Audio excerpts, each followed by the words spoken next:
Bam! One of these days, we're gonna have an intro with music in the background, and I'm gonna be able to just starstruck, and the spotlight is gonna boom. So just imagine that one more time. It's coming. Bam! I'll work on a spotlight as well. With the slow turnaround, like the voice. What it do? Oh yeah, I'm here. It's time. Absolutely time. Absolutely. Oh, you think it's quiet time? Absolutely not, because we are out here, got a person burning in the seat today. But we ain't finna go yet, because guess what? This is the podcast is real. Push the button. Push the button. Hallelujah. Thank you, Jesus. Glorify to everybody that's out there today. Life with Anime Podcast. Shut up. We're going to enjoy what we got going on today. I am your co-host, Mr. VoQualz. You feel me? I'm here. Had to get some things done over here. A lot of technical difficulties on my side and my end. That's why I was like, I had to be late, absolutely. But it was for a good cause and a good purpose, because your boy had to look like DK tonight. Oh, now you understand. You understand? Because my brain had to stick into knowledge world. Mm-hmm. Because this is not anybody that's coming here tonight. Mm-hmm. So I had to prepare myself. You have to prepare. I had to prepare myself. You have to prepare. Because I know what's about to happen tonight. Because I know it's about to get sticky tonight. I'm just saying. It's about to be one of them. I appreciate everybody that's rocking out there. And here is the host himself that absolutely puts everything together. Everybody been nice and sweet, cool, nice and relaxing, wearing a nice Demon Slayer. He walks around with Zenitsu all the time to break numbers. It's nothing new. It's nothing new. It's nothing new. But make sure you see it one more time, or before it might be retired, right? Before you put him away. One more. Oh, so we got one more. One more. But give it up for Mr. King Drell the Mighty Dynasty. Oh, absolutely. Shout out to the brother Jasirii too.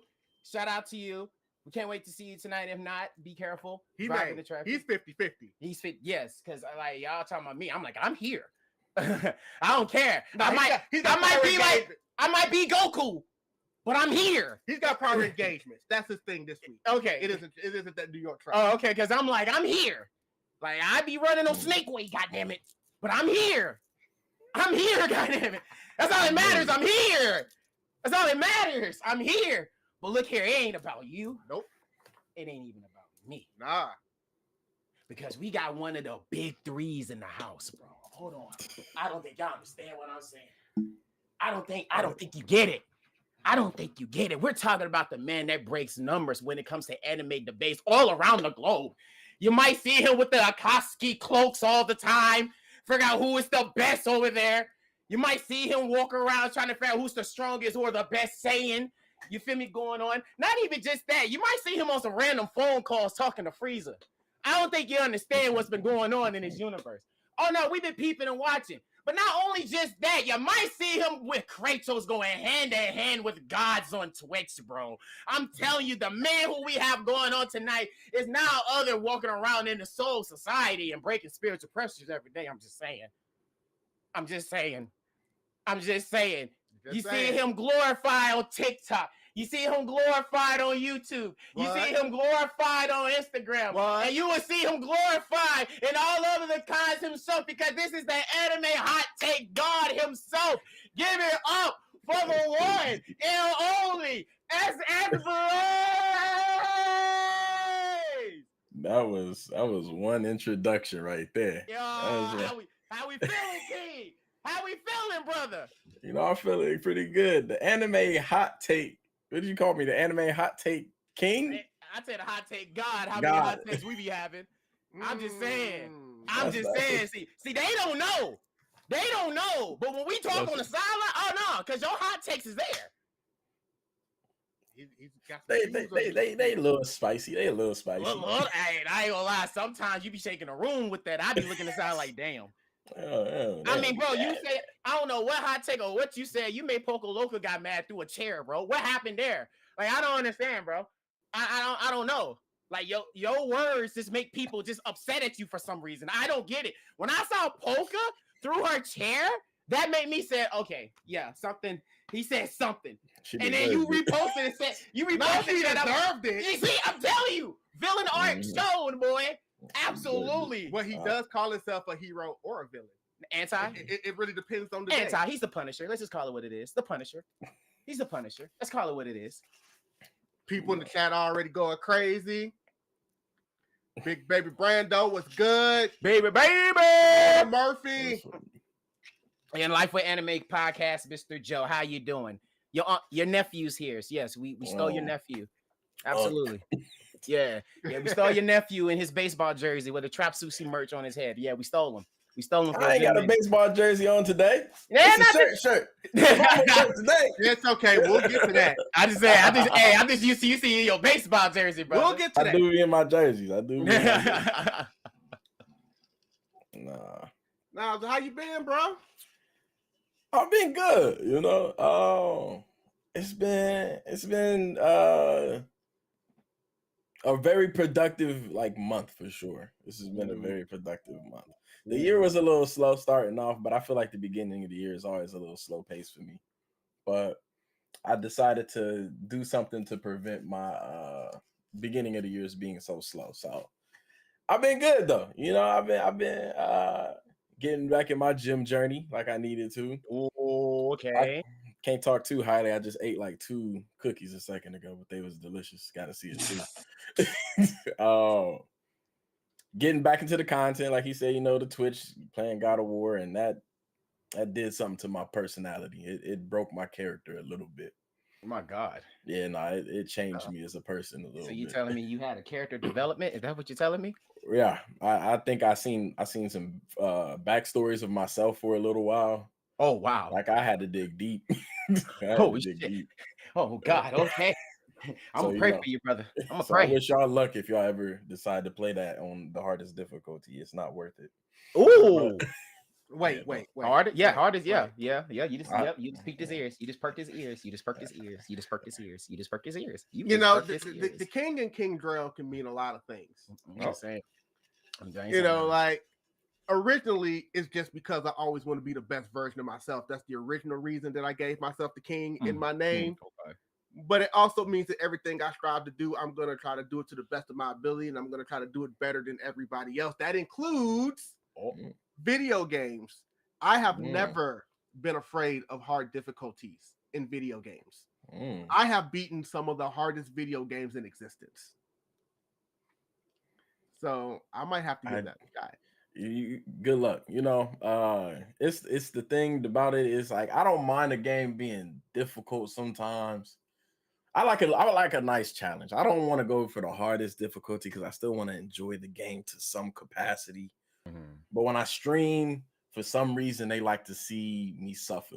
So I tend to put the games on the hardest difficulty. So like on God of War, I would have played it on hard, which I think it was, I don't remember what it is, just show me Sparta or whatever, but playing it on Give Me God of War, I got some of the best armor in that game, and a boss could still hit me twice and I die, and I hate it. So what, twice and die? What's this, Ghosts and Goblins? Like 2-hit kills? I'm telling you, it's rough. Like because you know you don't hit them that hard, so you could be fighting them for about 5 minutes. Get them at the brink, they hit you twice. You got to start that all the way over. By the way, real quick, Polka in the building. What it do? Unfiltered. Okay, talking about you. Yes. Well, I was talking about what throwing your chair. Yeah, that, and she also might be perked up because she knows that I've been trying to get her to come on this podcast for a while now. Oh, Nani. Oh, big Nani for me. Nah, I see you in here too. We got some Blaze Empire, some syndicates in here. Yeah. Now, but what I'm saying is because I understand, because then there's also what we like to call old school difficulty versus new school difficulty, because games like God of War, you know, and stuff like that are just completely hard. And then on the flip side, I tell people, I'm like, okay, you know, you're doing God of War, I beat Battletoads. Which one was really more difficult? I get it, because like the old schools like Streets of Rage and stuff like that, especially the fact, I think the difficulty in those for sure is that fact that if you die, you got to go all the way back, and that's live. Not save states. No checkpoints. Not checkpoints. Live. No checkpoints. And when you run out of them, that takes some real mental fortitude. I ain't gonna lie. Good luck on Lion King. Have fun. Yeah, I've heard about it. I didn't play that one, but I heard. I did. I beat the Lion King, by the way. I hate that guy. I hate, man. I he love knows the it because he watched me beat it. So I even tried to play it and I ain't even get that pass yet.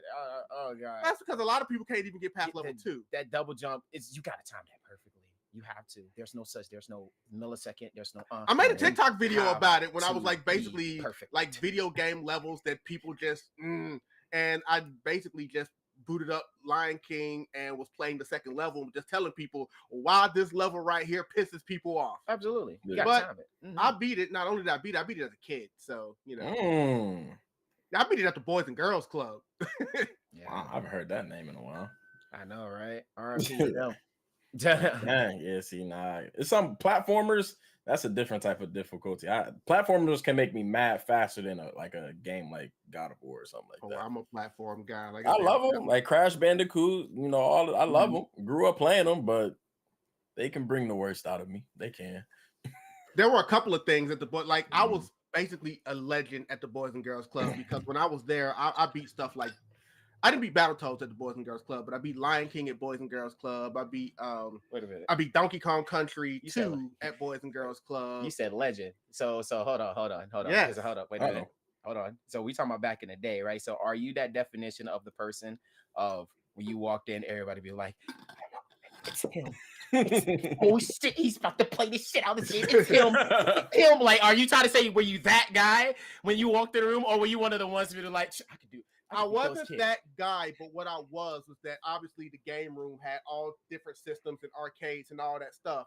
But when I sat down to play certain games, I had a crowd. One of them. Okay. Because I ain't gonna lie. Because they were seeing me reach because I remember when the Lion King was there, and a kid used to tell me all the time, it's like, I've never beaten this game. No one here has ever beaten this game. No one's ever gotten past this level. And one of them was like, I've made it past the second one, but that Hakuna Matata level, I've never seen anyone get past it. And then one day he wasn't there. I'm sitting there, I'm fighting Scar. I'm at the end. He comes in, he goes up, he's like, wait, what level is this? What did you do? I was like, hey, don't touch me right now. I'm focused, bro. Like, hey, man, what? Nah, thinking about it too. What's hey, don't touch me right now, bro. Me right now, bro. I'm in that mode. Right. Hey, you gotta think about it. Don't with me, bro. I'm actually a mode person. Like, when it comes to hard games, I can't do hard games and be talking to a whole room at the same time. Like, I can talk, which is why I can stream. But as far as like an audience of people trying to like touch on me and stuff like, no. I need my concentration. I get it. I call it the streamer's curse because you know nowadays you streaming, but I feel like if you streaming a game, you play it way worse than if you was just playing it by yourself. Because you gotta try to talk to people or be engaging, and it just throws off your whole focus. I get it. So yeah, if the moment you get me to start talking, I was one of those kids growing up where if you talk to me and I said one thing to you and I lied, it was or lost, it's your fault. You caused me to lose. Oh yeah, absolutely. That's what I'm saying. I'm not talking to you. Don't touch me. We God damn it. But it's different though. It's those type of games that you know like the back of your hand. I know it's like I feel like for nowadays when it comes to gaming and shit like that, because I find that interesting because you said that. Because before I put down my championship belt for Super Smash. Yes. I can bring that up. Yes, Nashville, Tennessee best. What's up? Tennessee's best? Yes, Tennessee's best at the time. Tennessee best at the time. At the time. Here, I have to point that out there because I have to put the belt away. I'm not the same. I'm not that guy no more. I'm not that guy. But Mario Kart's different. I'm still him. But when it comes to Super Smash, I'm done. I'm done with that. But like I remember, like I said, I just find it interesting when he said it because I was the type of person where it was always like they always like to bring another competitor just to beat the guy who sit on the chair. That's why I was so used to the Demon Slayer when we came around. I'm just like, I'm so used to this because you're one person, next challenger. So that's how it was for me when I was like the most known person in that city because you feel me? We didn't have, Instagram and stuff wasn't popping like that. It was legit more of like word around the town. Do you know this is the event? That's what's going on. Because every time we had that going on, we almost had like almost 60 or 70 people booked in that library with the GameCube and stuff. And I just find that interesting because every person, when I just kept saying it, because I was a Sonic guy. Yes, that's why I said I love my Sonic. Do not care. Shout out to Sonic. I will beat you with the fastest thing alive. Don't play with me. Sonic right now. Don't play with me. I am the fastest thing alive. Stop it.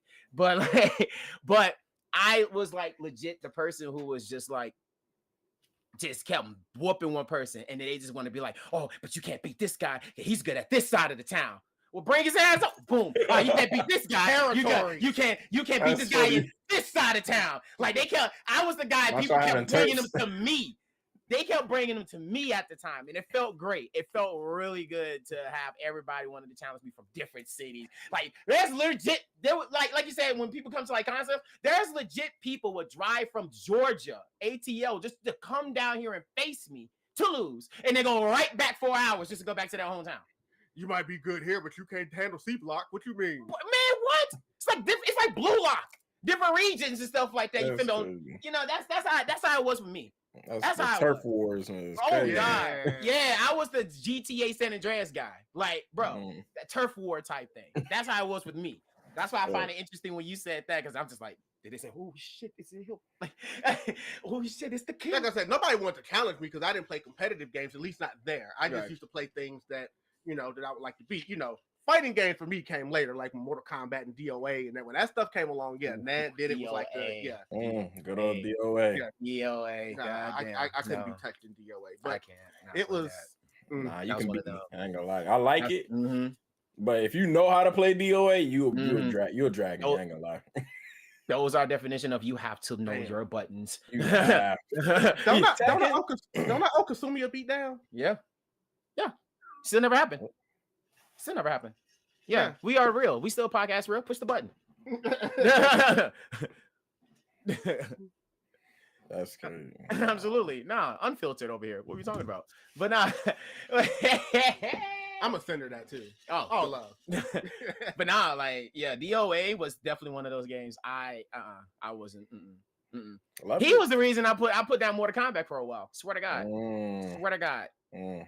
Swear to God. I've never been a big Mortal Kombat person. Only Armageddon. I like Mortal Kombat Armageddon. But outside of that, I've never been a big Mortal Kombat. Like, I played them all, but I was never confident to tell you that I would beat you up in Mortal Kombat. Right. It's like, I don't like it and I can enjoy the sport, but I know my place. Right. I know my place. It's only a few games that I can be like, nah, I might do you dirty, but Mortal Kombat ain't one. I've seen some things that humbled me as a player from Mortal Kombat. Talk about it. And Injustice, but it's both. Yeah. Oh, you said Injustice. Damn. Did you got beat up by a turtle? Nah, I didn't. I remember I was at the gym and I used to be cool with somebody that worked at the gym, and he used to set up his console there, and I was watching him play. Now this is the time where it's like I knew Mortal Kombat. Like, there was people that was good at Mortal Kombat, but I was watching the combos and I said, I didn't know you could punch people more than 4 times in a row. I didn't know that was the thing. I'm sitting there and they was like, you want to hop on next? Nah. I don't think I do.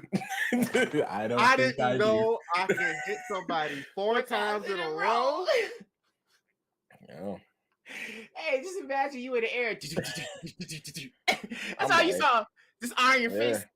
But it's just blinking an eye. Because I played Street Fighter and Tekken and all that growing up, so I was like, yeah, those games. I've seen some combos. Mortal Kombat, yeah, that was new to me. Crushed my spirit drastically that day. Nah, I don't. I mean, I play Street Fighter, but I don't do most Street Fighter because, especially some of those later ones, the Street Fighter's bullshit. I'm telling you, because you can get stuck in infinite combos and ain't a damn thing you can do about it. Third Strike was my favorite one. That's where I capped out at. I played the other ones, but Third Strike. You give me my boy Remy, we was gonna have some problems, but that's it. Tekken is my baby though. Tekken is the only one I can talk a little bit of mess in. I see you. It's crazy. We're not exactly. We're everything else, but when it comes to Tekken, bro, our first time was playing Tekken together was the worst. But it was so funny how we was fighting each other. And granted, this was like a year and a half ago. I swear, really, it was a newer Tekken. Yeah, I think so. Was it a new one? That was the one Tekken that came out. Tekken 8. Wow. Yeah, because we were down. It was actually when we came to town in Atlanta for the Trap Sushi event, where it wasn't like a con, it was just a Trap Sushi event. Yeah, we met up with you guys. Yeah.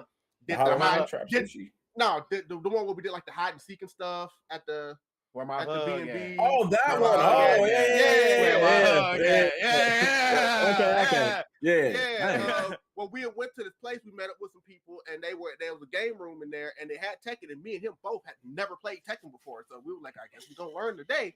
And we just played each other, not knowing who anybody is, what to do, what the buttons are. We're just gonna have to figure this out as we go. I swear, it looked so terrible, but it was so funny. Y'all's entire life never playing Tekken until that one. I swear, it's crazy. I know. To be fair, I wasn't a PlayStation guy growing up though. You know, I went from the family had the old school game systems. We had an NES in the house, Sega Genesis in the house, stuff like that. But when it came time for me to have systems, it was N64, GameCube, and then I went from that straight into Xbox, and then I was an Xbox person moving forward. So like we had a PS1 in the house because my brother had a PS1, but then when he moved out, he was a PlayStation guy at his house. I was an Xbox guy at my house. So like PlayStation exclusive stuff, there's a lot of that stuff I didn't play until either they came over to Xbox later down the line, like Crash Bandicoot stuff like that, GTA stuff like that. But a lot of that just stuff that's known for PlayStation, I haven't really played a lot of it. Wow, I'm actually shocked. That actually hurts me. I ain't gonna lie, I'm really shocked. I'm really I've never owned. I mean, not owned, but I figure like the time when you when you was like traveling a lot with your friends and playing games and stuff, I figured that you will play some sort of PS2 exclusive type game before. No, that's why I said that's shocking to me, because I was Xbox at house, but I know I could go to this house. My brother, but all my brother ever used to keep was like Grand Theft Auto. So I was able to play those back when they were PlayStation exclusive. But as far as like the God of War games, stuff like that, I've never played a God of War game. That's why I told him I might have to jump on it because I've never played one. You never played God of War? No, not one. Yeah, you're hurting me. Every wow! The longer you're speaking, it's just killing me. Like it's killing because I'm an Xbox guy. It's killing. No, it's not even. Well, it's because it's fine that. if you were an Xbox guy, but there was an era where like I feel like everybody still played PlayStation. Like, yes, the PS2 is just an era that I feel like everybody was there for, and you just skipped the PS2 era pretty much, and that cooks. Well, that was the OG Xbox era. I couldn't buy two systems. I made my choice. But like the PS2 came out like 2 years before the original Xbox. Like you had 2 years. I had a GameCube. I like the GameCube. I love the GameCube. Don't remember Sonic Adventure 2. I love those, but it's like. We also had a Dreamcast. We had a Dreamcast. Yeah, I was about to say, don't forget about that. Original Crazy Taxi. I played the Spawn game on. Because again, I'm a Sonic guy, so up until they stopped making Sonic systems, like that was really what I was going with, because like Sonic the Hedgehog was my thing, Sega Genesis, and like I said, we had the Dreamcast. But we gotta get you caught up. No God of Wars, but obviously with Xbox, I did play the Ninja Gaiden games. Oh, so you did. No, Ninja Gaiden. I respectfully humble. Like that's the hard. Like. Gotta hop on that. I probably gotta stream it because I will be making my return to streaming later this year. But you gotta VoQualz, you gotta get that right. You gotta get that right over there. You sit next to him. Fam, look here. I'm still learning more. Spirit said I'm confident in mostly everything but Tekken.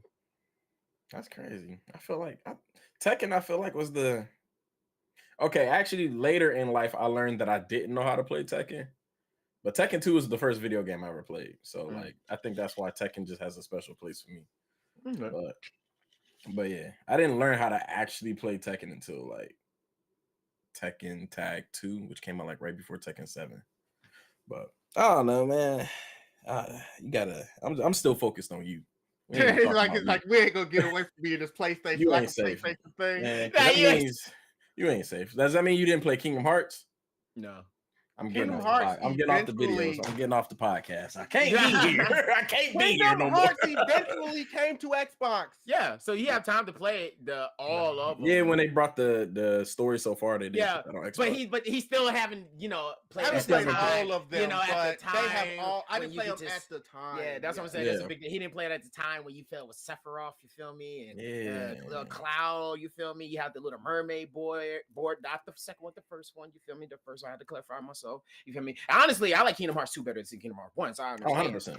100%. Because don't get me wrong, they had a lot more better boards, better keyblades, better forms, and they had a lot more difficulty things. Hey, Glow, slapping fat bitches up into shell toe. Hey, Glow. So Kingdom Hearts, like I said, everybody knows Kingdom Hearts forever. Special place in my heart. for forever and ever and ever. Now, later on down the road, the story will get confusing because there is a lot of confusion. Most definitely. Yes, I know about the lore of Kingdom Hearts games and how you pretty much how to get your diaphragm out the Like, and try you're gonna have to follow the storyline right because there's so many routes. It's like the Marvel timeline. You feel me? It's like you could go to the Guardian of the Galaxy. You feel me? Or we could go to the Spider-Man verse over here, or we can go talk to the Avengers for a little bit before we go talk to Black Panther. It's like a lot of different routes you got to understand first before we go to the Infinity Warfare and the End Game. If that makes sense. I checked that out the End Game. Yeah. But you get what I'm saying though, right? That's not fair. I checked that out the Spider-Man. Because when we got to the end, where they stayed to continue main story, but you still got to travel over here real quick. Yeah. So that's how Kingdom Hearts works. Wait, so y'all haven't been watching the new Daredevil? Absolutely. Oh, okay. The fuck? What about Absolutely. You? Yeah. Not yet. I plan on it, but not at the moment. You keep sitting next to him, folks. I'm looking at you because of his answers now. Okay. All right. Dog, it's not me. I can't pull I can't watch everything. Like I can't do that, bro. But I ain't gonna lie though. It is pretty good. It's pretty good. I ain't gonna lie. Punisher's still my favorite character. 100% of myself. Well, you know what? We got to keep it real. We got a segment coming up where you can dive deeper into. We can talk about Frank Castle. I love Frank Castle. Let's go. But you know what? Because I've managed to get bullied on my own podcast. I'm not about to allow that to happen here. To be fair, the guest is not allowed to do this. To be fair, so you know what? To be fair, it was kind of valid. You know what? It was kind of valid.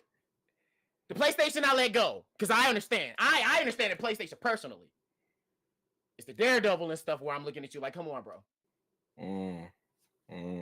I'm not gonna take this crap. So what I'm saying is, ladies and gentlemen, we have the legendary SSBlayze on our podcast. Absolutely. Of course, this is the podcast is real over here on YouTube, where we are trying to get to 1,000 subscribers so that we can start monetizing this. I want to get paid off this podcast. Want to get paid? So I'm going to need you guys to tell your friends. I'm going to need you to tell your friends. I'm going to need you to tell your ex-girlfriends and your mama. Tell your ops. Tell your dad. I need you to tell your grandparents. They probably won't know how to work a computer, but teach them how to work a computer so that they can subscribe to the podcast is real, so we can get to these 1,000 subscribers. Oh yeah, I want to get paid and I want to continue to grow.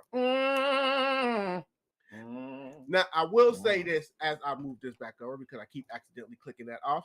We said at the beginning of this podcast because we see the man got the shirt on, he's got the hat on. Oh yeah, no jerseys on this time. No jersey. No none of that. We about to get to the good segment. Let's go. Hold on. Let me put the glasses on. I'm ready. I'm ready. Segment on, but just because he doesn't have it on here doesn't mean he hasn't had it on in the past. So there is something that we always do on this podcast where we take a look at fits and things that people have on. We call it a showcase, aka he's got that shit on. So we are gonna go ahead and start. I don't know if you got us pulled up. Yeah, I got it up. Yeah, well, I don't know what the lay is, but in a moment it's gonna come up. Fit number one is just a pose. Oh yeah, absolutely. Get the chance to see it. Yeah, it's the scuffs. You gotta look at the the scuff jacket. High school, nice high school Sasuke jacket. Look like Hypeland. Is that Hypeland jacket? Yeah, that is Hypeland. Yeah, I see the giant H there. They kind of gave it away from me. I mean, that H could have been anything, but no. Sometimes if you know who's running the business of anime stuff right now, you gonna know. Shout out to Hypeland. You're gonna know. Shout out to Hypeland.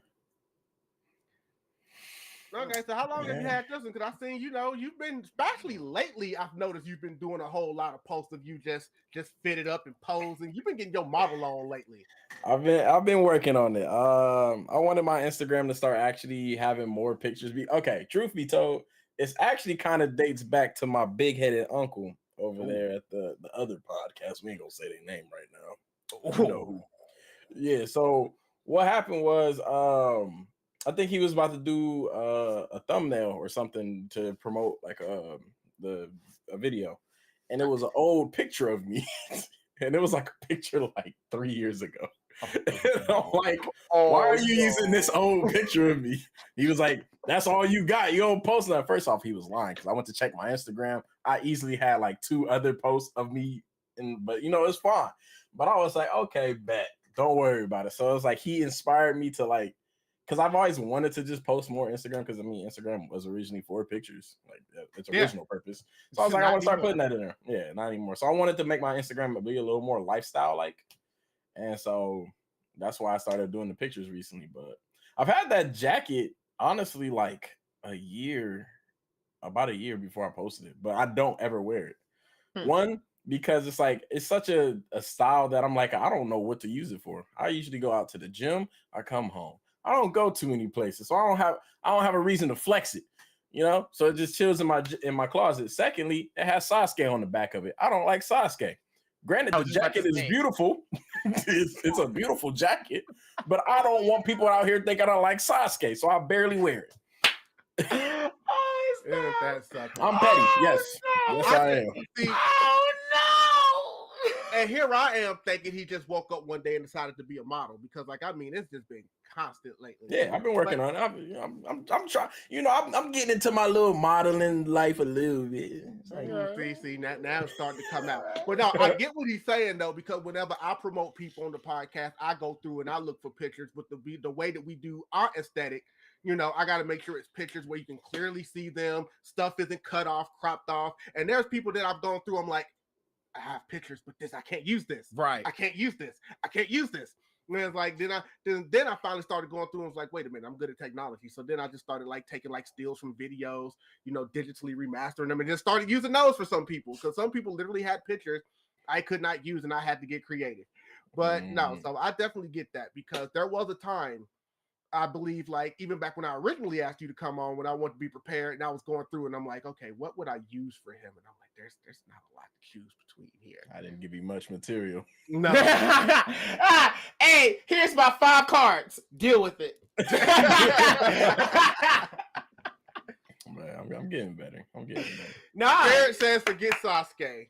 Oh, see, I'm glad you understand. She said, bro, please. What you mean by that, Nah, Polka? Wait, that. Polka, what you mean by that? Hold on, what do you mean by that?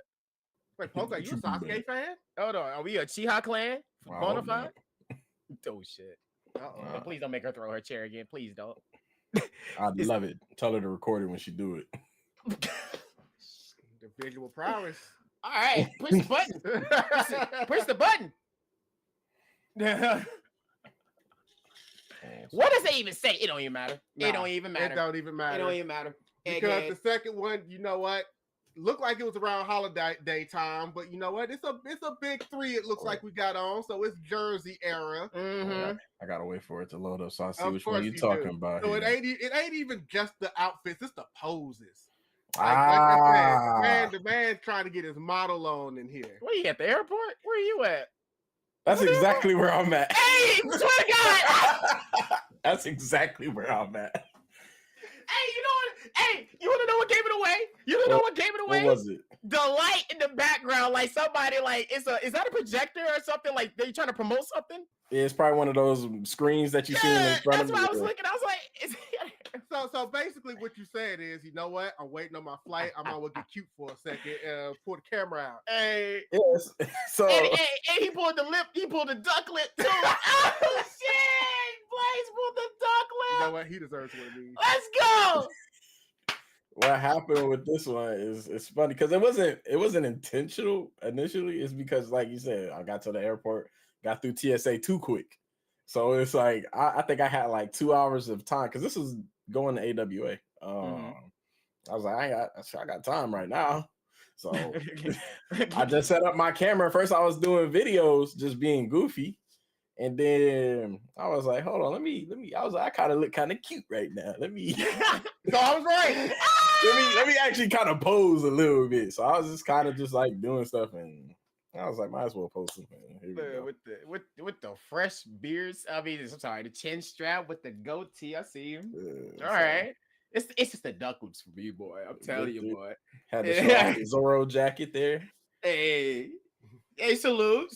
And we back. Absolutely. We back. One Piece. We're here.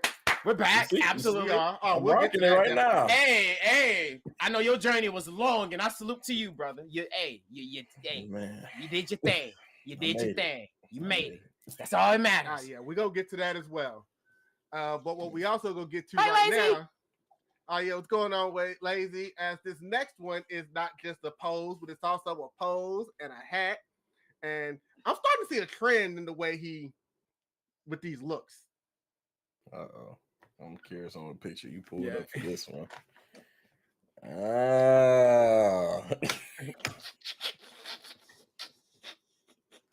You know, it's something about seeing it up on this podcast screen that just makes it funnier, bro. Oh shit! Not the Mario, just the friend pose. I fucks with it. I don't know what I was doing here. I fucks with it. I like those them in between shots where it's like I was trying to probably do another pose, but it took a picture. Like I got the picture before it was supposed to be ready. So it was like I think I was in between doing something. And I looked at it, I said, you know what? I like it. I'll post it. Right. And I don't want anybody to get any of this twisted. This isn't a segment of the podcast where we go, let's embarrass the person. No, these are actually 4 of my favorite pics that I found of you.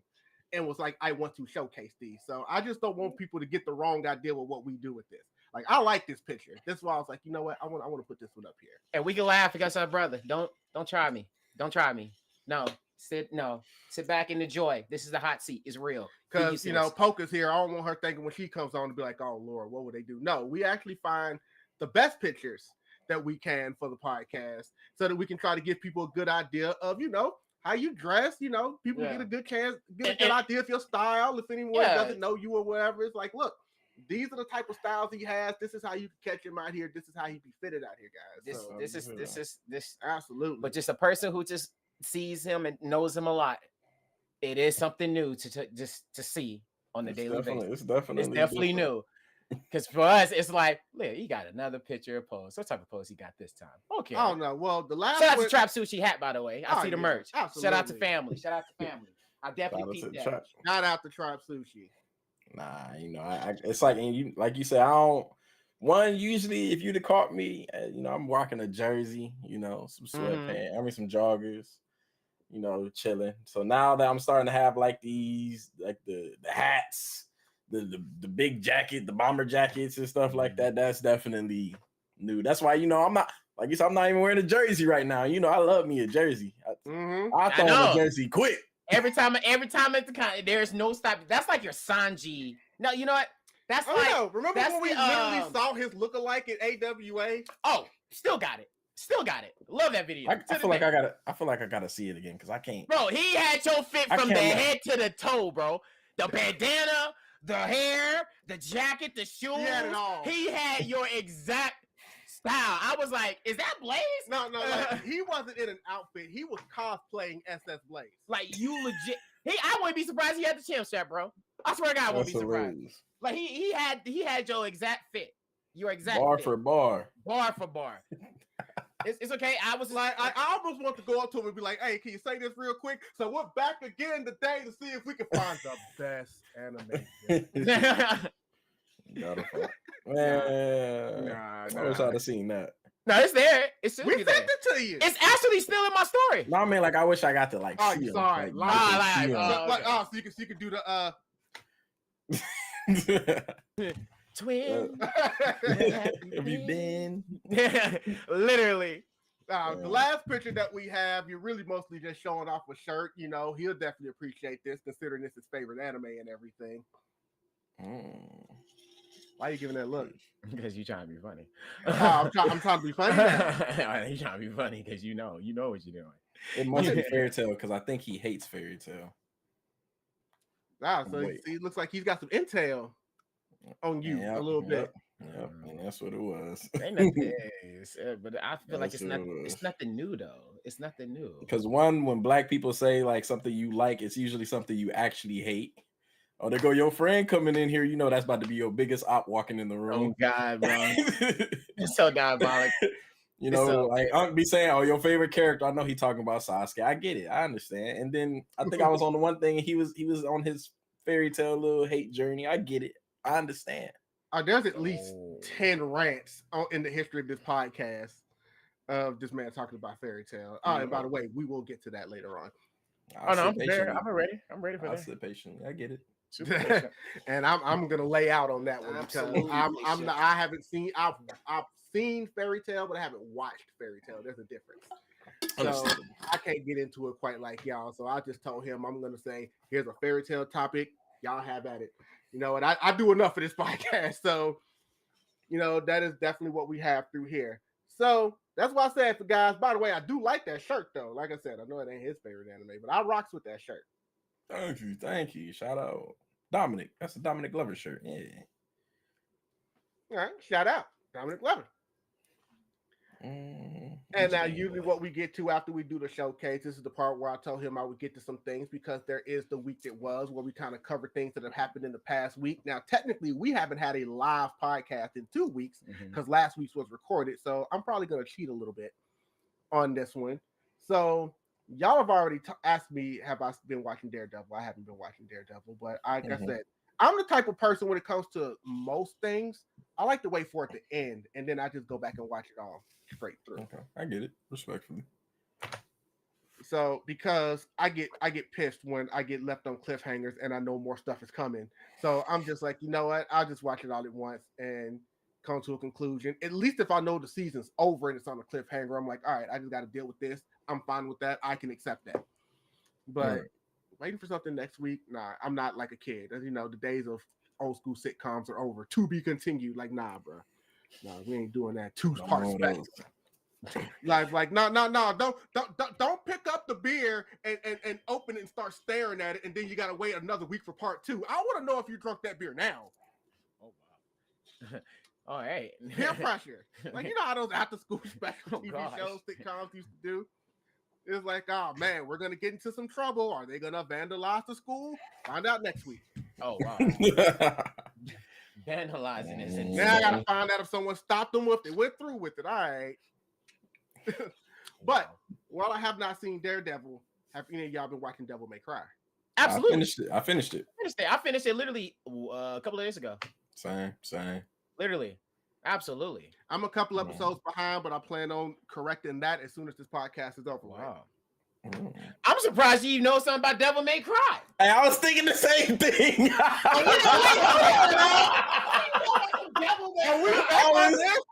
was thinking the exact same thing. Hey, I just thought about that. How do you know about some Devil May Cry? Devil May Cry is a iconic franchise. Just because I didn't own a PlayStation doesn't mean I don't know about Devil May Cry. And they eventually came over to Xbox.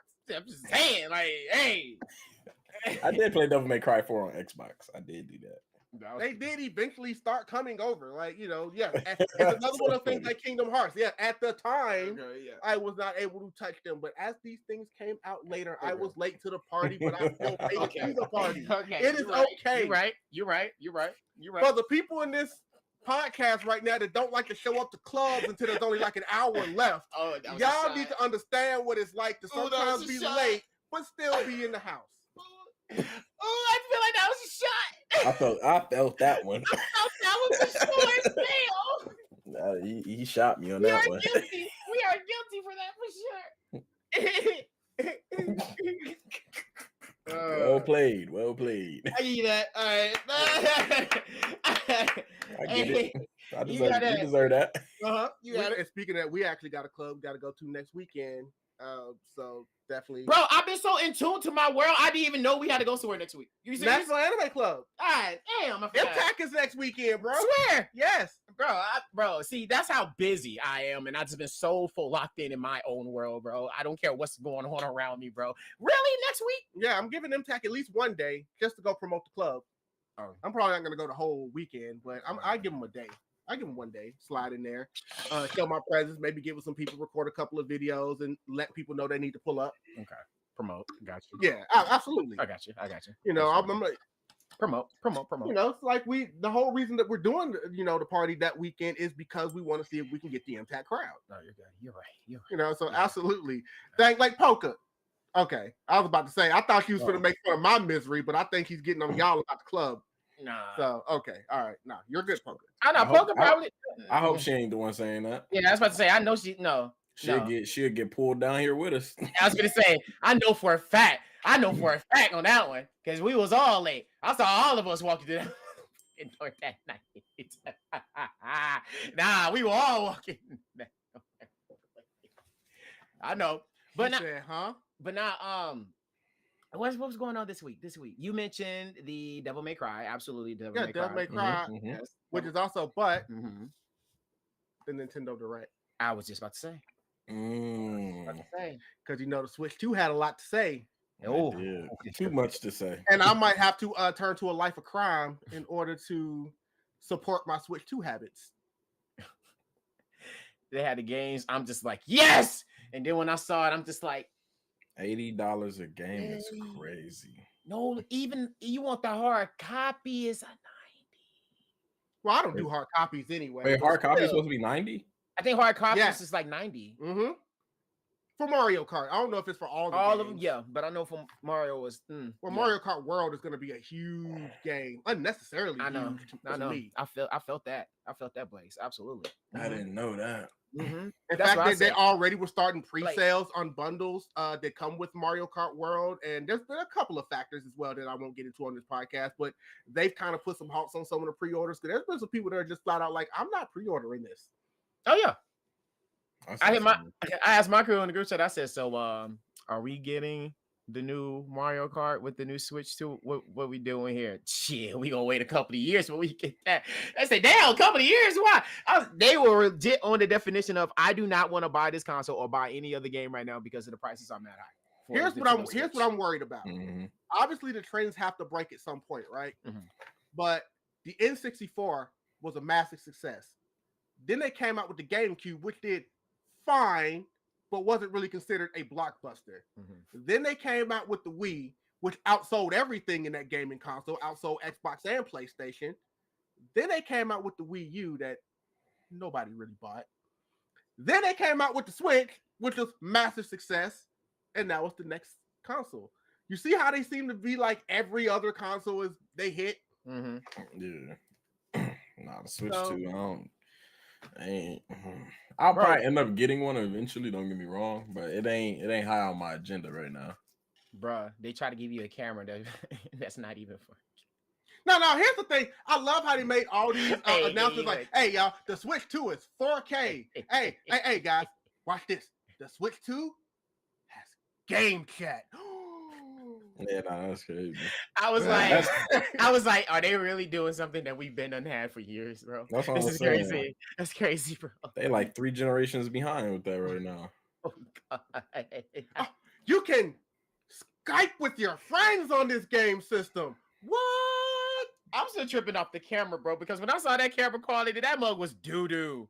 It was legit dog water, bro. I was like, bro, my 720 camera going. I don't think it's 720. They wild for that's sure. 480 or something, if anything. You saw that footage of them playing Mario Party? Oh my gosh! Mm-hmm. Ain't nobody using that. You might as well set your phone next to your Switch and just have that on, man. Oh God, what is happening here? What is happening? But they did finally catch up to 4K, 60 frames per second. And that's only docked, though. I mean, I Yeah. guess that makes sense because it don't need to be on the actual thing, but like, I was about time. And then it's got all these new features. So usually like with Nintendo, like when they did like Wii Fit and stuff like that, they got a game coming out where I forget what they called the name of it. It was basically a game that's going to help you display and do all the things that the new system can do. Mm-hmm. You would think that would come free with the console, wouldn't you? Nah, bro.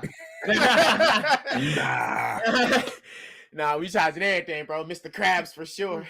We're gonna sell you the instruction video game. That's what we're doing. That's crazy. Nintendo is ruthless when it comes to that stuff. I mean, realistically, Nintendo could have a game out for years and it still be at full price. They do not care. They do not do sales or anything like that ever. Well, especially with the ones that are still selling. Like, why would they come down on the price on Mario Kart 8 when people are literally still playing it? So they're just like, nah, we're gonna discount this. Discount it for what? Discount a Mario game? We're not doing that. We're not capable of doing that. It's like, nah, bro. Like, you know what? So yeah, a lot of these people, I know they're gonna want the world to be on for Mario Kart World, and they're hoping everybody to have these Switch 2s. You know what? They have that. I'll just play Sonic Cross World for a while. I just stick to that. I'll get a Switch 2 eventually, but I'll just race in Sonic. Okay. No.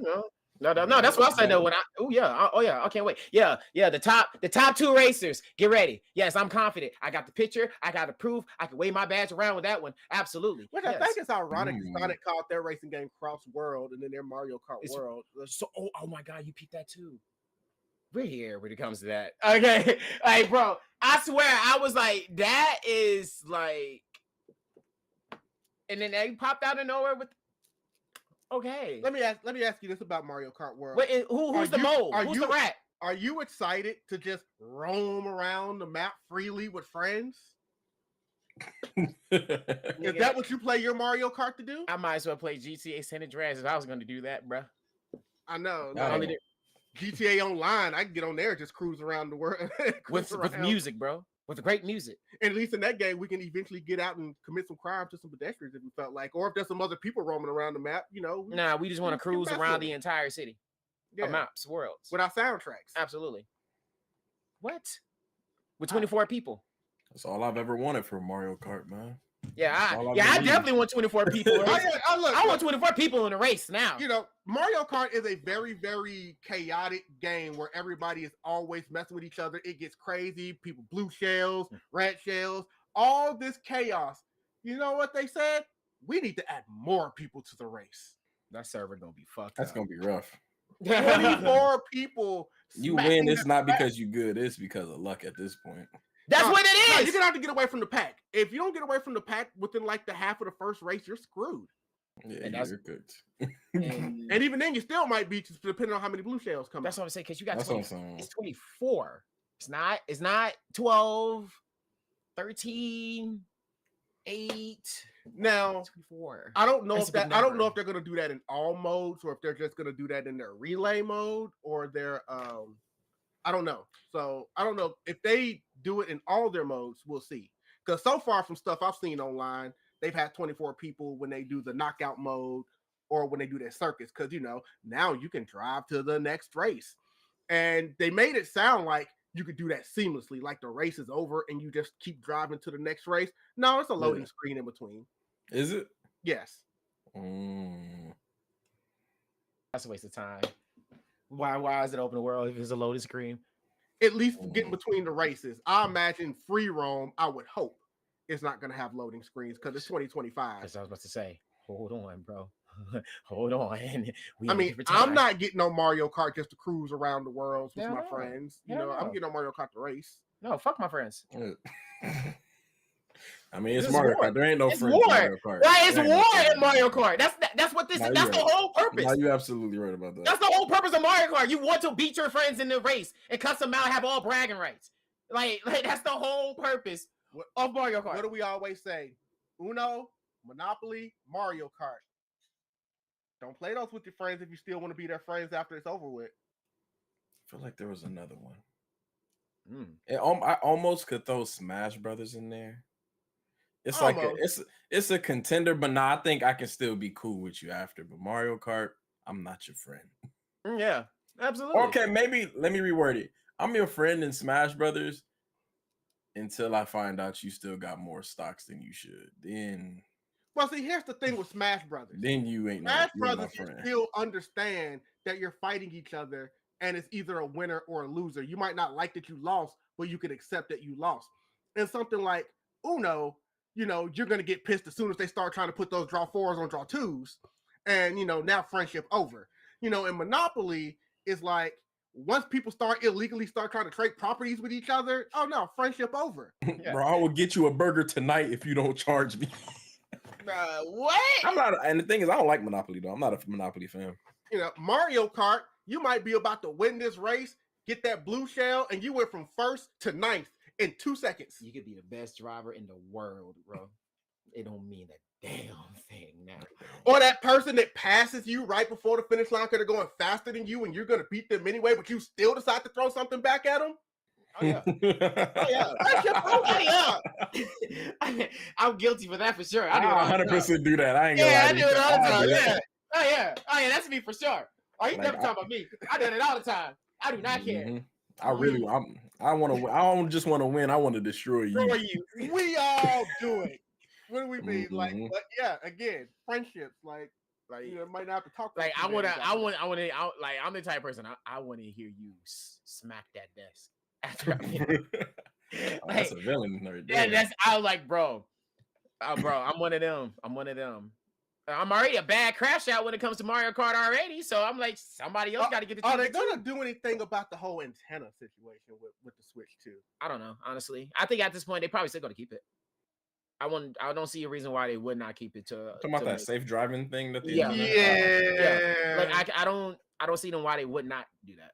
That's yeah, I'm sure they'd still probably keep that in Yeah, there. because they probably still want the kids to play and be nice and easy for them. Like, look at me. I never fall off on Rainbow Road. It's like, Yeah. get out of here with that. Oh, no, those are the type. No, if we're talking about people who talk Smash, and then if they're like a kid, okay, cool, you understand why. But if you're like around our age bracket, and little brats. and you're Like, here if they're talking talking crap, I don't care if they're still using the antenna. Like, don't talk crap when you have a safety on. See, but that's the thing though. If it's just like people like around our age bracket though, no, I feel like it's a different story. Because I legit been to our friends' houses, even B&Bs, and I be seeing motherfuckers really talking shit. And I'm looking at them and I'm just like, you have an antenna. Take it off. No, I'm not going to take it off. Then why are you talking? Because you know. That's the difference. It's like if you know what's that for and you're using it for your... Oh, yeah, you're not a true driver. You're not afraid of... You want to stay in the middle of the road. Like, nah. No, you. That means you don't know how to drift well. That means you don't know how to stick in the middle of the car. That means you do not know how to drive. You don't know how to shut up and drive like Rihanna. You do not know. But those are the type of people I can't stand. I can't stand those type of people. But if this little kids, that's whatever. But around our age bracket, and they walk around talking to me, and you got an antenna, and like you said, we on Rainbow Road. You gotta fall at least once off. If you're not gonna do fall off once, you better take off and get on that shortcut as soon as you get off of the road. What are we doing here? Which one? Nah, we want to use the antenna, stay on the road to make sure we can stay equal. Nah, bullshit. No, have it. That's why I stick to Sonic, because at least we can race. They do have a couple of maps on those where you can fall off, but there's no antenna to protect you. Oh, yeah. So, I will say this, though, but like I said, those games right there are the ones that you're going to lose friends. People are going to fight. Another thing people are probably going to fight about, or I've already seen people in comments, since the nominees for the Anime Awards, Crunchyroll Awards is out. I haven't even looked. And I you saw haven't been all voting? types of. I saw Really? all types of You ain't voted or nothing. You haven't voted? I didn't know. I didn't know until now. That's why I was like, you vote. You can vote every day. Oh, so I have a chance to go do it when I get off. I'm gonna do that. And I'm gonna make a video right after I see this. I'm about to see what these nominees are. Who deserves Anime of the Year, Blaze? My favorite one, at least for last year, might have gone to Kaiju number 8. What's the nominations? I'm gonna pull them up for you right What's the now. nominations? Kaiju number 8, solo leveling. Season 1 solo leveling. Season 1 solo leveling. Season Okay. 1. I mean, granted, people are going to still vote based off their hype of season 2. I have them right here. Go for it. Don to Don. Ooh. Delicious in Dungeon. Free Reign. Okay. Kaiju number 8. Ooh. Solo leveling. Okay. And the Apothecary Diaries. Yeah, the Apothecary Diaries. Like, I don't know why I almost messed that up. I've said that name so many times. The Apothecary Diaries, Solo Leveling, Kaiju number 8, Free Run, I can see why. Dungeon, I can see Free Run. I can see Free Run. Yeah, I like Kaiju number 8 and Free Run the most. I can see Free Run because not every anime base has to be like fighting or anything like that. They had a great development of the stories, and I knew when that season was around, I saw the hypeness of Free Run. We had literally shout out Sunday and them going back and forth about that show. So they love some Free Reign. So that I could definitely see why Free Reign. I feel like if people want to vote for Dantanan, I feel like the anime. If you want to go animation wise, I would have gave you points for that. Overall anime. But animation. I know that's what I'm saying. Separate one. I know, but but my point is that's what Dantanan is for me when I look at it. For those obviously intro of the year or animation in those type of brackets, that's what I see Dantanan in. Story or anything like that, it didn't really was like it was just more of a comedy based, but the hype surround that was the song and the animation that was bringing into what was going on in that. I feel like Like and solo leveling was just basically just a lot of fights, but it wasn't. But it was solo leveling was still a slow start though. It didn't really get too crazy and wicked until we get like Icarus in them, and that's when people was like, or you could probably say that he forgot to work out. And he was running the deserts with all the other thing. Yes, you can say that, or fighting the serpents and stuff like that. But my point is that when you look at solo leveling, it's legit. And you're looking at more fightings in that concept. So I don't really see that. That's why I say I can see Free Run and Kaiju number 8 because them two. Because one, we said this before. We don't have a young person in Kaiju number 8 as a main character. Nah, he old, bro. He's like, he's like me for real. Yeah, like yeah. we got a main character that's up there around us. Salute to them about that. Absolutely, right? Like I'm in my 30s, so I'm like, look, I look up to that guy. Yeah, exactly. Look, I need a hero. Man, what? And for him, it wasn't even like everything else was perfect, but he still bring valuable and information towards the field. And not only did that, they had a lot of great surprise in the moments in that show that definitely made people was more into. And let's not forget the outro of the song too. Nobody got you the way I One do. Republic. I love that. That was a banger. Bro, they were so smart. I told you this before. When they first done episode 1, they didn't even bother to do the intro. Well, a lot of anime do that now, though. They focus strictly on the outro because they know who they have. That was my point. I mean, They know. Freaking Devil May Cry using Limp Bizkit. Yeah, that was interesting. You see what I'm saying? So Kaiju, yeah, I can see Kaiju definitely taking it in free run. I haven't really seen it, but I definitely seen the hype around that show. Now, Don to Don, of course, is up for song. Yes, it is up for the openings for it. Yeah, that's what I said for sure. Don to Don is. I told you that. Yeah. Like that. That's what intro for sure. Mackey's also up for it though. Bling bong. Oh yeah, Marshall is. Yeah. I told you them boys were cooking. They got 2 shots to win that award. And you know, it's one of them is gonna win it. One of those songs is gonna win. I still think Solo Leveling is probably gonna end up winning Anime of the Year, even though I don't want it to. But I think because of the hype of it, it'll probably end up winning. But I think Kaiju number 8 and Free Run are better than it. Look, I like Solo Leveling. I actually like Solo Leveling a lot. It's not one of my favorite animes though. Like I'm not as, deep on it like a lot of other people are, which is fine. I'm not gonna get on a video anytime soon and be like, Solo Leveling is trash. Like that's not gonna happen. But it's a pretty anime. That's how I describe it. It's a pretty anime. It's nice to watch. It's just nice to watch. Like, ooh, fights, ooh, colors. That's it. Like it ain't really like pulling me story wise or anything like that. And we've had the storytelling versus action conversation on this podcast before. Absolutely. So, and like I said, and I can understand because, like I said, I read the novel, so I can understand why everybody feels the way how it is. Because I know so much now what's going on in the story. They haven't got to that yet. And that's why I was like, when I was watching this, I said, okay, how are they gonna keep people interested? Well, now we see how. Fights. There's things people like for fights, even though people do like some story with Dragon Ball, they're usually there for the fights. One Punch Man, people are there for the fights. Like there's things that people are gonna be there for the fights. I feel like One Punch Man is more comedic though than when you look at it is, but there are still people that talk about the villain of the week. So I was gonna say One Punch Man, I liked it because of like the unique story was interesting, and it was funny. It was funny like to watch, but I never really thought of One Punch Man because I'm like, ooh, I want to see like a good fight. Right, that's how I was. I was just like, I just looked at that more as like a gag because I read the manga strictly, and I'm at like damn near to the upcoming page. So and then we've talked about so much, and we've talked about Jujutsu Kaisen, and how people are mostly there for the fights because not only are people not really there for the story, half people don't even understand the story. So the story. Tell me the power skills. Do you know their powers? Please explain it to me. I know it, but do you know it? Do you know what reverse curse is? That's the easiest one. That's really the easiest one. If you can't answer that one, I don't even want. I mean, they're still out to watch it, but yeah, it's like that's what people are there. People are just there for the fights and the simp and fight. Yeah. Because they got a simp over there. There's 3. Gojo, Nanami, and Sukuna. Like they're just always thrown up there. And you know what? That's the powerhouse right there. You know what, ladies? Y'all can have it. Y'all got it. Absolutely. I see a few Gatos in there, a few Gato lovers in there somewhere. Okay. I didn't know that. I ain't gonna lie. I didn't know that. Not like Toto. Those 3 though. We're not Toto. What's Megami's dad's name? Toji. Yeah. Oh yeah, we know that. Oh yeah, Toji for sure. Toji. Yeah, I was saying Toji was the talk of the town. Toji is definitely an honorable mention for the top 3. Big 3. No, absolutely. Because when you mention that, everybody feel like waterfalls for some reason. All right. Spirit said I gave it the Free Run. I can see Solo winning though. Free Run win. Hey, yo, Free Run, take this. Take it home. If Free Run wins, I'd actually be really happy to see that. I was like, Free Run, take it home, because you have the opportunity, you have the chance. It's up to us. You know what? I'm gonna do it tonight. When we get out here, I'm gonna help with that. Got to do it every day. You can vote every day. You could definitely do it every day. But like I said, because we talked backstage for a while when you were doing your stuff and getting to this podcast eventually. When we were talking, I talked a lot about myself because there's a lot of things about me that he did not know. So he learned a lot about me as we sat around and waited for the podcast to start. And I told him that was the reason I never threw those questions back because I was going to wait for the podcast.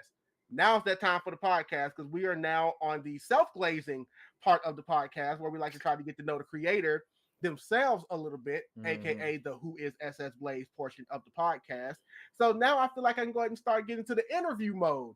So, Blaze, I am a little interested to know, how long have you been content creating? Officially, I would say since 2018. 2018 is when I made my first ever video and posted it. So, well, I technically made Vines once in a while, but like RIP to RIP Vine. Vine. Rip, dude. But as the name SSBlayze, it's been since 2018. Okay. Dang, good old Vine. Do you have an answer of the week on what SS stands for? Do I have an answer for it? The answer of the week, because we've had answer for the week. Different answers. We're gonna go with Super Sentai this time. Okay. SS stands for Super Sentai. Yeah, because I love Sentais anyway, and my favorite one growing up was not Kamen Rider. I loved Kamen Rider for a while, and there was another one, and there was a character on there. His name was Shot. I wish I could remember the name. Not Mazen. Is it Mazen Kaiser? I think it was called Mazen Kaiser. But yeah, there was a dude on there named Shot, and he actually, I used to wear his colors a lot, which actually the picture you're using is pretty close to the colors of how he looked. So yeah, Super Sentai Blaze is what SS is for today, and that is actually a backstory, because every time I do tell y'all what one of the SS's is, it is a true story. It is a true story. I get called SS for these things. Now, is it the original? Maybe, maybe not, but they are all things, and I could have people verify that they used to call me Super Sentai Blaze. I can't confirm that. So you basically like Lil Wayne out here have too many alphas for Weezy, alpha front. It stands for a lot of things. That's what I'm seeing. I'm seeing Lil Wayne over here. All right, got it. All right, noted. You know what? I get it, because it's like I hinted at, a little bit earlier when I've been asked about the King and King Drell. Like I get different answers, because there's what people think it means, why I would pick it, and then there's what it actually was picked for. So I definitely get it. So you said around 2018 was when you put that first video up. What was that video? 2018. Oh god. It was a video I did with a person I used to do videos with. His name was Brandon. But the first video, because me and him both filmed our own video that day. My video was when you talk too much trash. So we was playing pool in the basement and stuff like that, and I won, and I was talking like, how I'm the best, you can't help it. And like he was like, man, and he tried to play it off, but he was frustrated, and then he was basically like, he wanted to leave, and he said he left his keys in the bathroom. And for some reason at his house, the basement bathroom, the lock was on the outside. Don't know why, but it was on the outside of the door. So essentially I walked in there and he locked me in there, and like that was the video. Yeah. we don't talk about that video, but that is technically my first video ever. But it is archived and hidden away, because my acting skills at that time were bad. Interesting. I used to use the word bro a lot. Look, you regularly showed it. It was cooked, man. It was cooked. You regularly showed it. Look, bro, everybody has to start somewhere. You should leave that up. You can leave it up. No, you're right. You're right. Every celebrity has like their original like interview thing out there somewhere, because they're like, this is where I started. You can see the journey. I'll show it one day. I mean, realistically, I'll throw an Easter egg out there. Once in a while, I do share it on my personal Facebook page. I do. Because they seen it. So it's like it's out there. I can't that's out in the nethers. I can't stop that one. So yeah, but I mean, one day, maybe, truthfully told, what'll probably happen is one day on my Twitch, they'll probably ask, and I'll probably be like, you know what, I'll show y'all it, and I'll probably show it on Twitch. That's probably what's going to end up happening. You could show it here to us, like, throw us something. Look at him, he's like, ooh. Let me see something. Actually, you're making me curious real quick. I'm not going to show you it, but let me start with that. But I'm curious, because I think I might have actually deleted it from my Instagram. But I'm going back to see. I'm trying to go back. He's trying to see if it's even archived. Oh, yep, I was right. I do have it on Instagram. I do have it on Instagram. I'll show you what it looked like though. That was me. Hey. Like I said, playing pool and stuff like that. Yeah, I'm gonna stop it there. But that's the video though. And that was January 11th, 2018. Wow. What a journey. What a journey. 7 years in the game. 7 years in the game. Wow. He's like, wow. Man. Yeah. 7 years in the game. It's like, all right, like I told him, I have videos dated all the way back to 2008 on YouTube. So it's been a very long I'll say I got a few archives in here now. I ain't gonna lie to you. It's some hidden gems in here. I would never show you these videos. Some of these I'd honestly show, but that one, man. I remember I was trying to learn video effects and look like I could have energy like from Dragon Ball. It was some interesting times, man. Interesting times.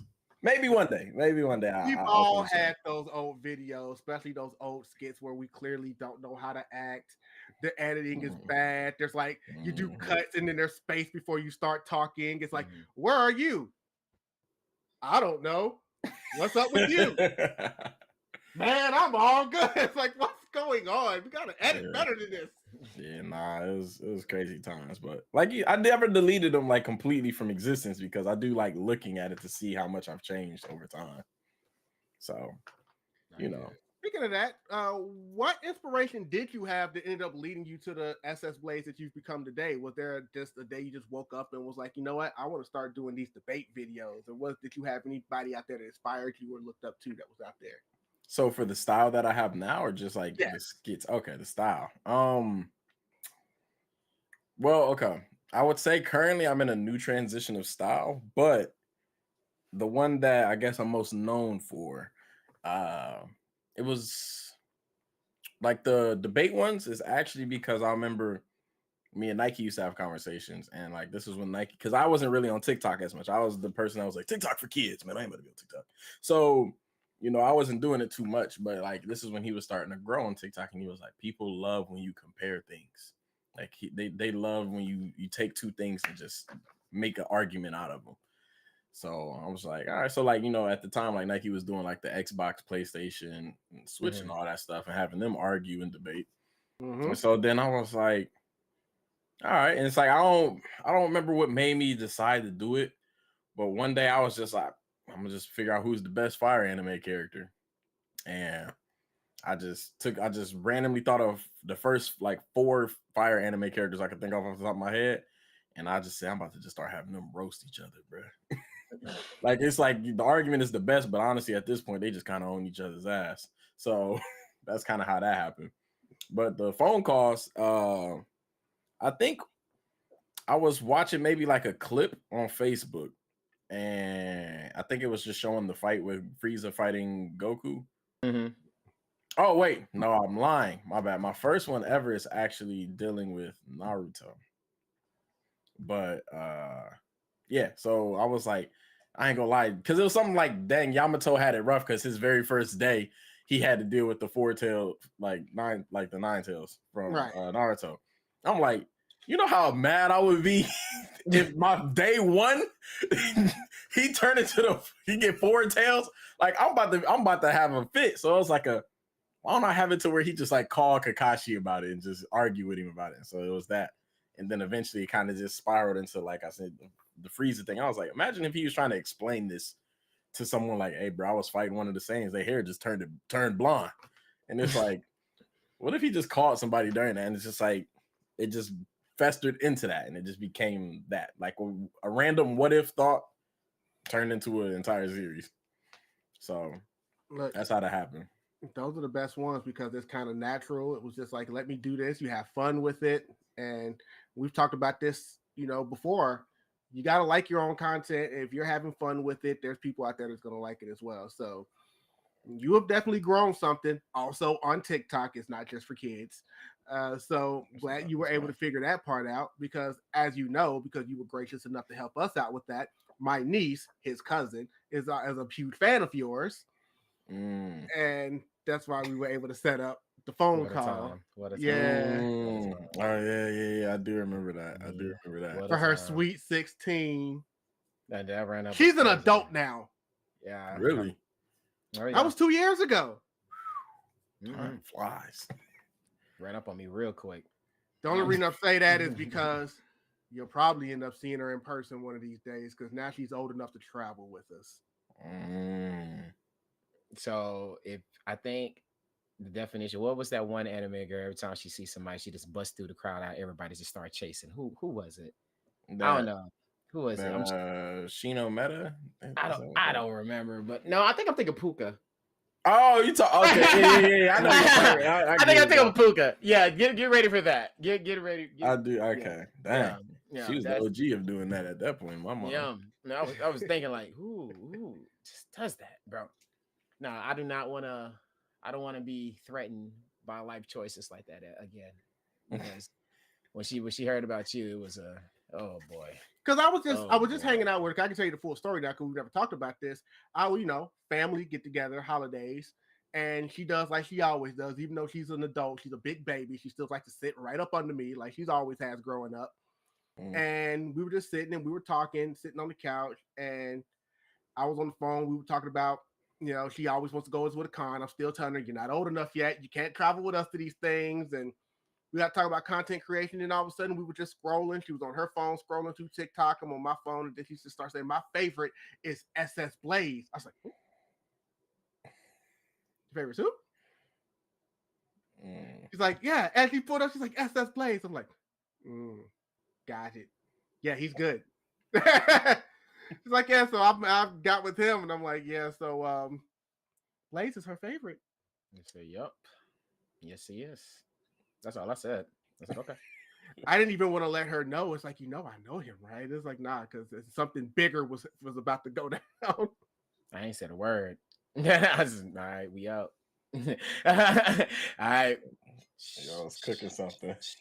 Hey, don't say nothing. We out. Put your mask. That's it. That's all. That. Don't say nothing. Just put the mask on. Be like Daredevil. Just automatically just randomize it. Just be a happy civilian of a lawyer. Then out of nowhere, just put the blind fast mask. Just beat the hell out of the person. That's literally. Hey, that's literally. Oh my gosh, that's him for sure. I'm sorry, but yes. That is so. Nah, I do. I remember that though. I do remember that. Nah, we appreciate you again. If you haven't said that enough, I said that too many times. You definitely made her day, her birthday, her everything, because she was in tears, happy tears, and anytime we can do something like that for her, it is definitely amazing because she deserves it all. She's my little niece, and I definitely love her. I don't know about all. She's still got my One Piece posters. Oh, about to go get them. Well, apparently she deserves those too. I don't want them. She can keep them because I'm an upgrade. Nah, she's a huge One Piece fan. She's on the right side of history. Blaze is also on the right side of history because we already know. We don't even have to really go to that topic. We know where he stands on Nickelodeon versus Cartoon Network. I'm sure because he. You pulled up. Oh yeah, you pulled up for sure. I remember that. Oh boy. Oh, he pulled up for real. He said, "What? No. That don't even sound right." I had to stand 10 toes on that one, man. I couldn't let that slide. I refuse. He said, "Nickelodeon? Who?" I was like, "Oh shit, here we go." All right. Don't do that. Don't do that. Just the magnitude of just not knowing who all was watching us in season 1, because we got decent crowds sometimes, but usually they were pretty small. We were just starting out. We just had Baylid on there as a guest. We're just talking about things. It wasn't even our weekly topic at the time. It was just something I asked her off the top of my head. Nickelodeon or Cartoon Network? She picked Nickelodeon. We grilled her on the reason. We were like, oh, okay. I mean, I don't agree. That kind of sounds crazy, but and as we're going back and forth with her, then all of a sudden Mama jumps in. It's like, tag me in. She said, before she said, y'all not finna run up a lit like that. Add me to the chat. I said, oh. She said, pull me on screen. I literally looked at the chat. I said, oh, she's serious. I thought she was joking at first because what people say that. I was laughing at first. I was like, and then she was sending it again. She was really like, wants us to pull her. Okay. Okay. What'd it do? First of all, y'all not gonna run up on Lit just like that because that's Cartoon Network. That y'all are old. Y'all just now started to get good at Cartoon Network. I said, oh my gosh. Look, the clip, the whole podcast is one of those that got lost in the transfer, but that clip is on social media. She just jumps in.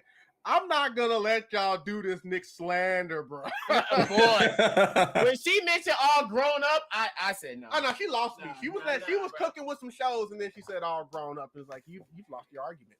You've lost your argument. You said all grow up in this conversation compared to what we just bring up, and then started trying to sing the theme like that was gonna help your case. You were grown. I was like, oh, just because you know the theme doesn't gonna help your case here. Boy, that's crazy. I don't know what was going on with them on that one. I don't even know why Cartoon Network got to correlate with you being old, but. I don't know. We don't speak on them. We don't speak on them. Apparently, that would be Boomerang, but that was a completely different podcast. Yeah, we got ran up on.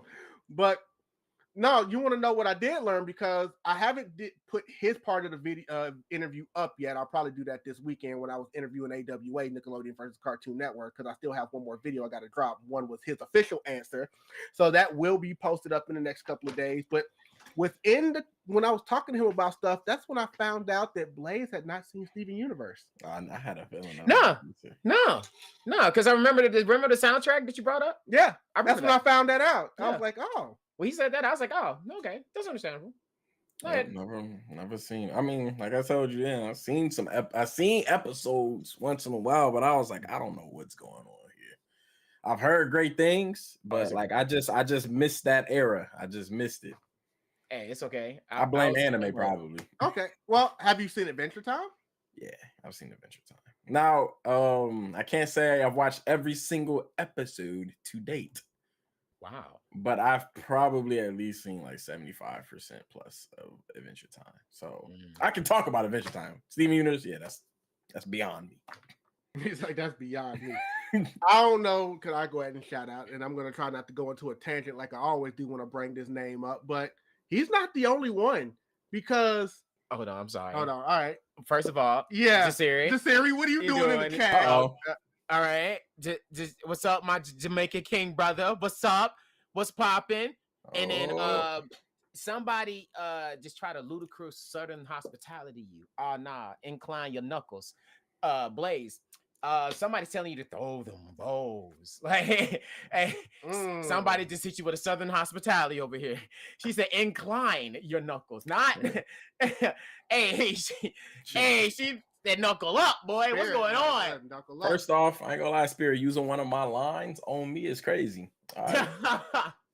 You know, I'm the creator of Incline Your Knuckles, and you take that from me. Secondly, you know, she one of my Kages in my Twitch, one of my mods. So I don't even know why she acting like this right now. You know, she embarrassing the Blaze Empire with this because we supposed to be at peace.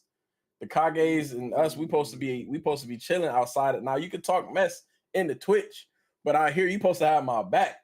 So I'm kind of offended that she would do that and act out like that. I don't know what's going on. She probably so the war is over. War is over. There is no peace. Nothing but vengeance. Scheiße. But what I was gonna say is he's not the only one that had not seen Steven Universe because I remember Jasirii tagged me. He was like, "Hey yo, W recommendation," and I was shocked because I was like, "Oh, you actually? I didn't know you didn't watch Steven Universe." That's shocking. No, not him. Marissa, aka Moonkiller, she had not seen Steven Universe. Not only has she not seen it, she's recently put up a video that online, I think you can find on TikTok. I don't know if she dropped it anywhere else, where she's like, where has this been my whole life? I did see that. I seen that. So yeah, she has started her Steven Universe journey and she is hooked. And then, yeah, I think she's getting on all of us that she has not gone to Steven Universe yet. They ain't not. Look, when I had time to watch the what everybody was claiming the big three in Cartoon Network, Adventure Time, Steven Universe, a regular show, I went to every single realm to the beginning and the end of each one. And I ain't gonna lie, I can't help it if y'all didn't watch Steven Universe. I just feel like that's just something y'all just late to the game for. Moon gotta take that up with Summer, like not me. because that part. That part. Because Summer would be upset. Not gonna lie, I ain't seen it either. You know what, Joe? I'm not surprised what you have and have not seen in any realms of Cartoon Network, to be honest with you. I'm not. And I don't mean it as a bad way. I do. I don't mean it as a bad way. Because I just feel like there are certain shows that I kind of understand what's your type of stories and shows you go to, because I've been watching your podcast a lot and then listened to what type of things you like in your story. So I don't know, Steven Universe is a great show, but I don't know if that's something you'll be into it like that much about. That's all I'm gonna say. I'm gonna disagree only because I feel like if you like, even though it's not one, if you like anime, you'll like Steven Universe, because like the storytelling that it has, it has its action and just everything that you would expect from things that you like to watch in anime. Steven Universe has it. But he ain't that much of an action pack though. I mean, I'm sorry, he's a great action pack, but he's more of a like Steven Universe was Cartoon Network, right? Yeah, Steven Universe is definitely Cartoon Network. Yeah. Okay, It's more pushing into different boundaries of it. But just like regular show push boundaries of what they can, like killing and stuff like that. Steven Universe pushes boundaries when it came to supporting the LGBT. So then I have a question. Then it makes me want to have a question. Let's go. Hit me. So, which one is better, Steven Universe or Avatar? Steven Universe or Avatar? Which one is better? Because y'all said it's both good storytelling. It's something that if you like anime, you would like it. It sounds like it has real world incorporation situations into it.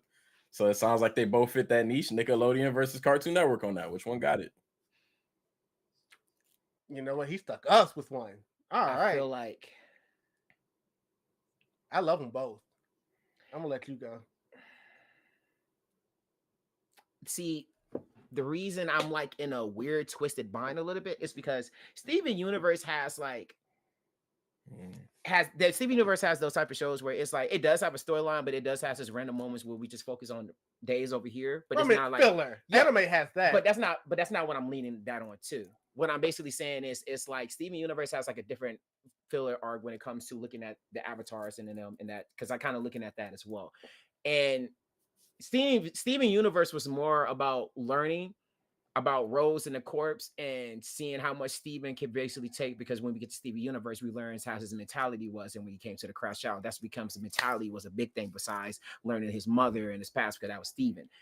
Avatar basically went around the whole world circle transportation and had a lot of great action packs into that too. I just feel like it's more deep. You'll be more deep value into Avatar because you can relate to a lot of things when it comes to Uncle Iroh telling Zuko about this, and you learning about the pain. Then you're learning about Katara, her freaking backstory, her life story. I just feel like it gets more deeper over there than it does the Steven Universe. And I feel like Steven Universe beats the Avatar, not a lot, but it makes it stay incompatible because the songs over there, because they play. It counts. It definitely counts. Because Avatar don't, but Steven Universe has tracks over there. What makes people be like, okay, I want to gravitate back over here and let me just stay over here. Because you already know, I'm still on come live with us in a castle, in a palace with Garnet and them. Right, but it's this comes into more play of like you can see Avatar have a slighter edge because I feel like it's more deep emotional pack down there than it's in Steven Universe. Because Steven Universe was more playful until it got more serious. Then Avatar, we are serious. As soon as we started, we here. But then that also goes to preference. Do you like play? Do you like serious? I can probably do this a lot shorter. Avatar world building lore is way deeper than Steven Universe. Absolutely. They don't really have world. It's just more of a random. That's what I'm saying. I'm not saying that they don't have their story. Where's Rose? Like that's legit. Was kind of majority of the story over there. You know, they're still their magical group. They're the Crystal Gems. Yeah. You know, they're gonna go out and they have their missions and they go on their missions and everything, and that's great. So, and relationship problems, a lot of relationship problems. So I think it just becomes to one of those things where it's like, okay, one has world building, you know, one is, you know, they got love, because, you know, that's a big part of Steven Universe as well.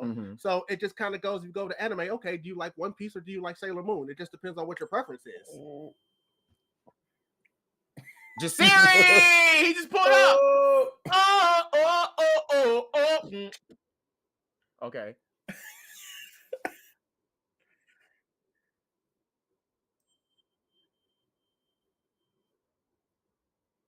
Okay. Hold on a second. You know I gotta pull you into OBS, so give me a second. That's hey, don't sleep on hilarious. Secret Tunnel. Oh no, we're not sleep. No, I'm not sleeping on none of that. I'm not sleeping on none of that at all. I just know this. I just know when I look at Steven Universe, there's like things I like more about in Steven Universe, and there's things I like in the Avatar I like more than what Steven Universe does. So I'm just literally just picturing and just highlight each one that have better than the other. So it's kind of like he said, it's more of like what you prefer. But I just still, so I still say Avatar a slightly little bit because there's more emotional pack, but it's just Steven Universe, just songs is what gets me, and a lot more of it's kind of repetitive in the beginning a little bit versus what Avatar was. But that still doesn't beat the fact that it was terrible. No, even the repetitive was still good. I will say that, but before I say anything else, ladies and gentlemen, Jasirii in the subway, New York. We had a little real quick. You feel me? Okay. They hauled me on the subway. I was supposed to be home at least 30 minutes ago, and they kept on pushing it back. But you know what? I'm here. And we know what we're doing it live from New York. Come on. You know what I mean? We got the rats in the subway and all that, but they're not here right now. But you know what I mean? Master Splinter and them be chilling and all that. You heard? We out here. Like I said, look, we gonna always find ways to make it work. So here we are. That man made it happen. Boy, I made it happen. What's poppin', y'all? We got Blaze, we got King, we got VoQualz. What's good? And we got Jasirii. Now, since you want to jump in here too, then what's your answer? Wait, actually, King, you ain't safe. You ain't give your answer quite yet. Yeah, because I was saying preference, world building. Like I absolutely love Steven Universe. Like, and it's not just the music. I am so probably because I was more emotionally attached to Steven Universe than I was with Avatar, and I love me some Avatar. Personally, I'm going Steven Universe for me. Understandable. Like I said, they're both great equal balance. They're both great equal. And I always got it because I know how some people are, which is fine because we love, engagement. Yeah. Just remember, just because I say I prefer Steven Universe does not mean I don't like Avatar. No, absolutely. The only reason not to say I like Avatar a little bit more is because the life lessons they received with Uncle Iroh, because he was spinning like a G every time you hear him speak. And I like, if y'all don't know me, I'm that type of guy who love quotes and quotas and stuff like that. I'm a big guy when it comes to things like that. So Uncle Iroh definitely hit me with a lot of knowledge where he was spitting. I love it. And I think Steven Universe just has a lot of emotion. Yes. Like emotion and love. And crash outs and moments. Stuff. Like, that's why I said it's your preference. That's my kind of stuff. Oh, no, absolutely. Like, I was the Sailor Moon watcher growing up. Absolutely. Absolutely. That's my thing. And I love, like I said, world building though, boy, Avatar is they're there. And we will stay on that journey with Avatar, despite Korra. We will continue to stay on that journey. We will. We'll stay up for her. We'll stay up for her. Live from New York, from the subway is insane. Live from New York. Do you have a preference? What is your favorite, Avatar or Steven Universe? Listen, as a favorable person of changing from my crash out ways, you said Steven Universe or Avatar: The Last Airbender.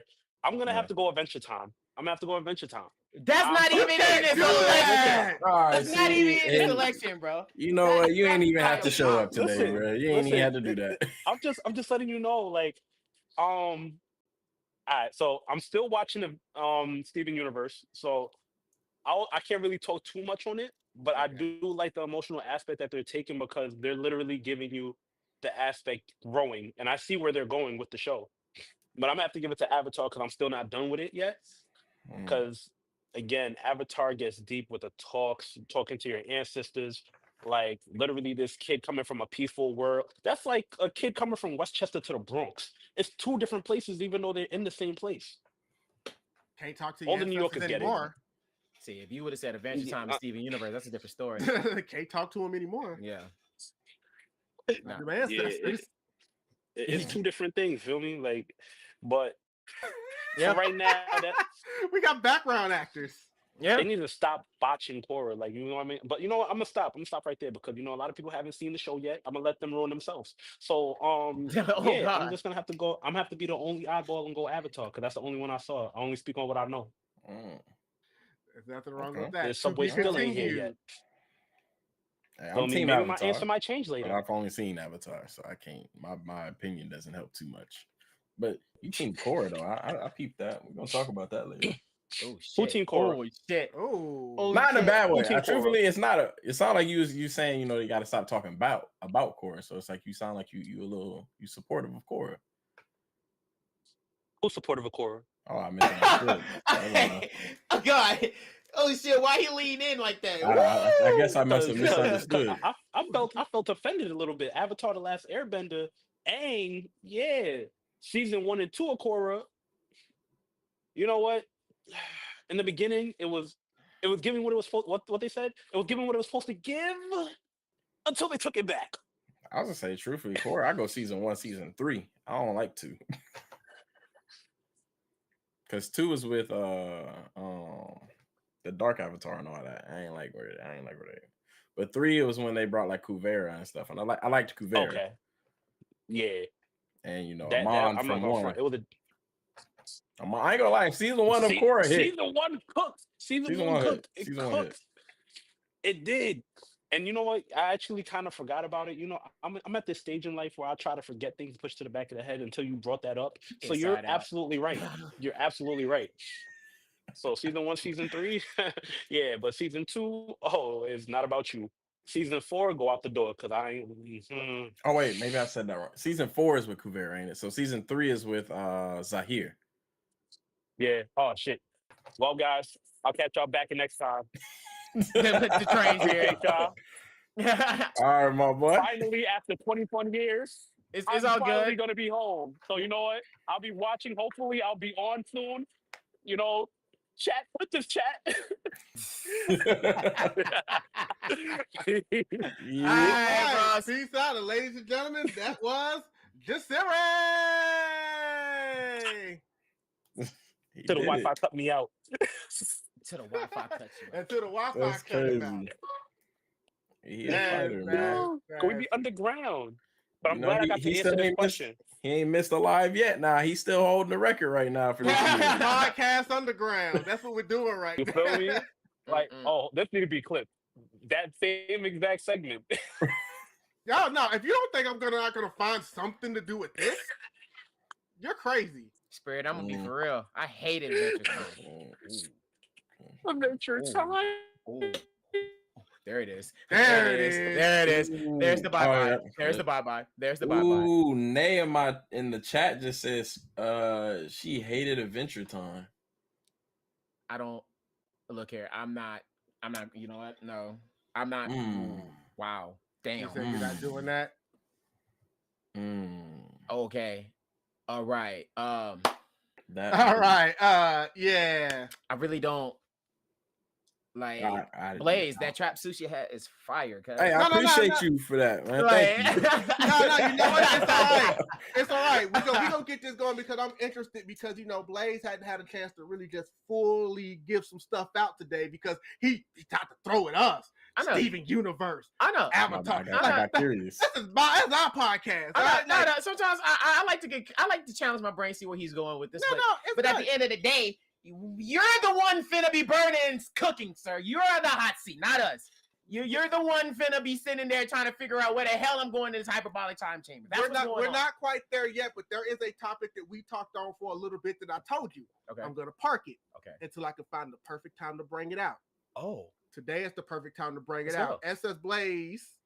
I want to talk about hard work versus natural talent in anime. This could get so bad. No, let's go. I'm here for it today. I got time. Oh no, this is because I've been seeing some videos that I've seen on the internet, and man, that's gonna be all right. Okay, what you got for me? You know what? We'll start with what we were talking about. Let's go with Goku and Vegeta. Because there are some people that have difference of opinions on exactly who was doing the hard work and who had the natural talent. where do you stand on Goku and Vegeta, and who had it easy and who really had to work for it? So am I arguing which one is more one or the other, or can I just answer if I think? Because I feel like they're both hard work, and I don't think Vegeta is as naturally talented. That's such a debatable thing. Okay, Okay, all right, come on. Early Vegeta, like before Z, yeah, he was just naturally talented. You know, naturally had a higher power level and stuff like that. He was just naturally gifted in a lot of aspects like that. So I would say from before Z up till, I'll give it up till like the Cell Saga, maybe even, yeah, up till then it was more natural talent than hard work. Don't get me wrong, he's still a hard worker. I mean, but I feel like Saiyans is such a cop-out answer because Saiyans just have it so they naturally just have such a good like ability. Like they get beat up really bad, they come back, they're over double the strength that they were before. So it's like Zenkai Boost already gives them a natural edge, but I feel like that's more genetic than, because talent I describe as usually what it takes others to do at a certain amount of time, you can naturally do at a faster rate. Like you're just naturally able to do it at a quicker rate. So that's why I feel like Saiyans in general are just talented naturally. But I would say still Vegeta's more of a hard worker than Goku, at least. All right, before you go, because I know you want to go more than anything, I'll go with some context real quick because there is a lot of perception out there in the anime community that Goku can get his powers a lot easier than Vegeta did. And to be fair, Vegeta did at one point in the series flat out tell Kakarot that it comes so much easier for you. But the question has always been, I mean, has it though?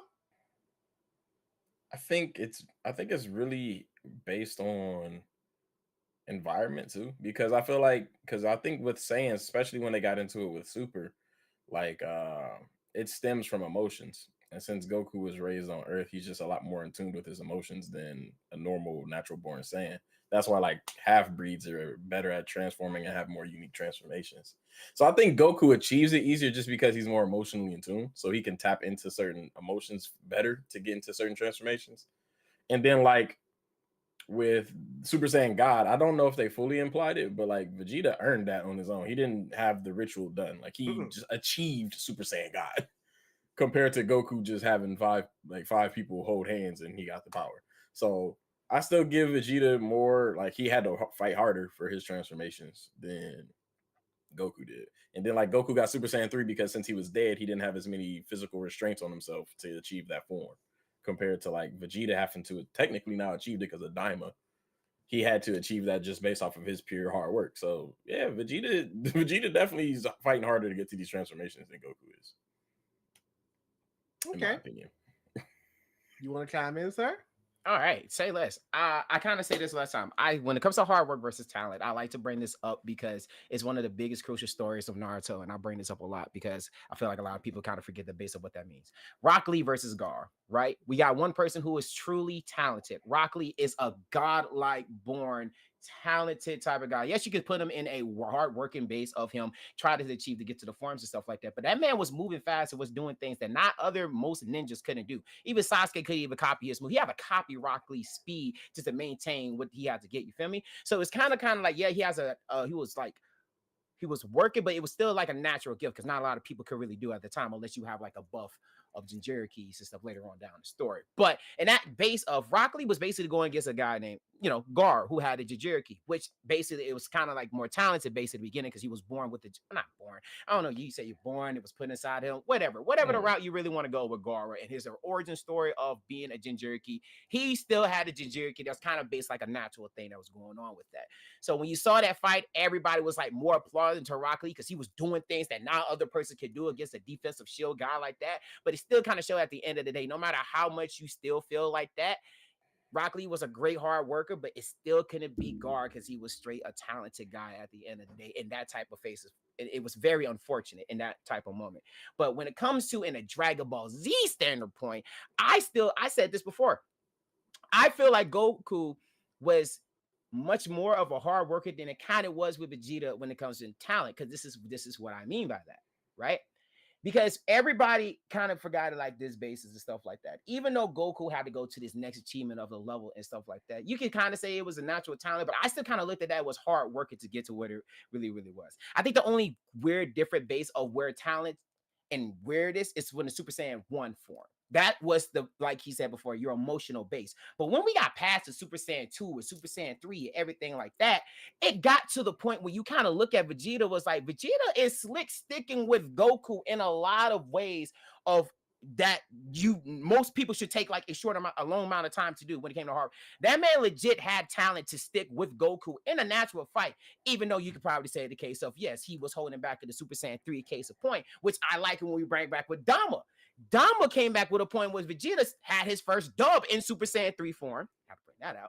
But it was still more of a chase of he wasn't even like more of a hard worker. It was still doing things that, like you said, he was restraining and stuff like that. But I still looked at it as a great talented base because it's like, yes, I might have to work hard to get to where you at, but I still had the talent to maintain, to stick with you where we have to go. Now, when it came with Super, everything just split, right? Because it came to the point of, yes, this is why I like this topic right here. Everything split when it came to that.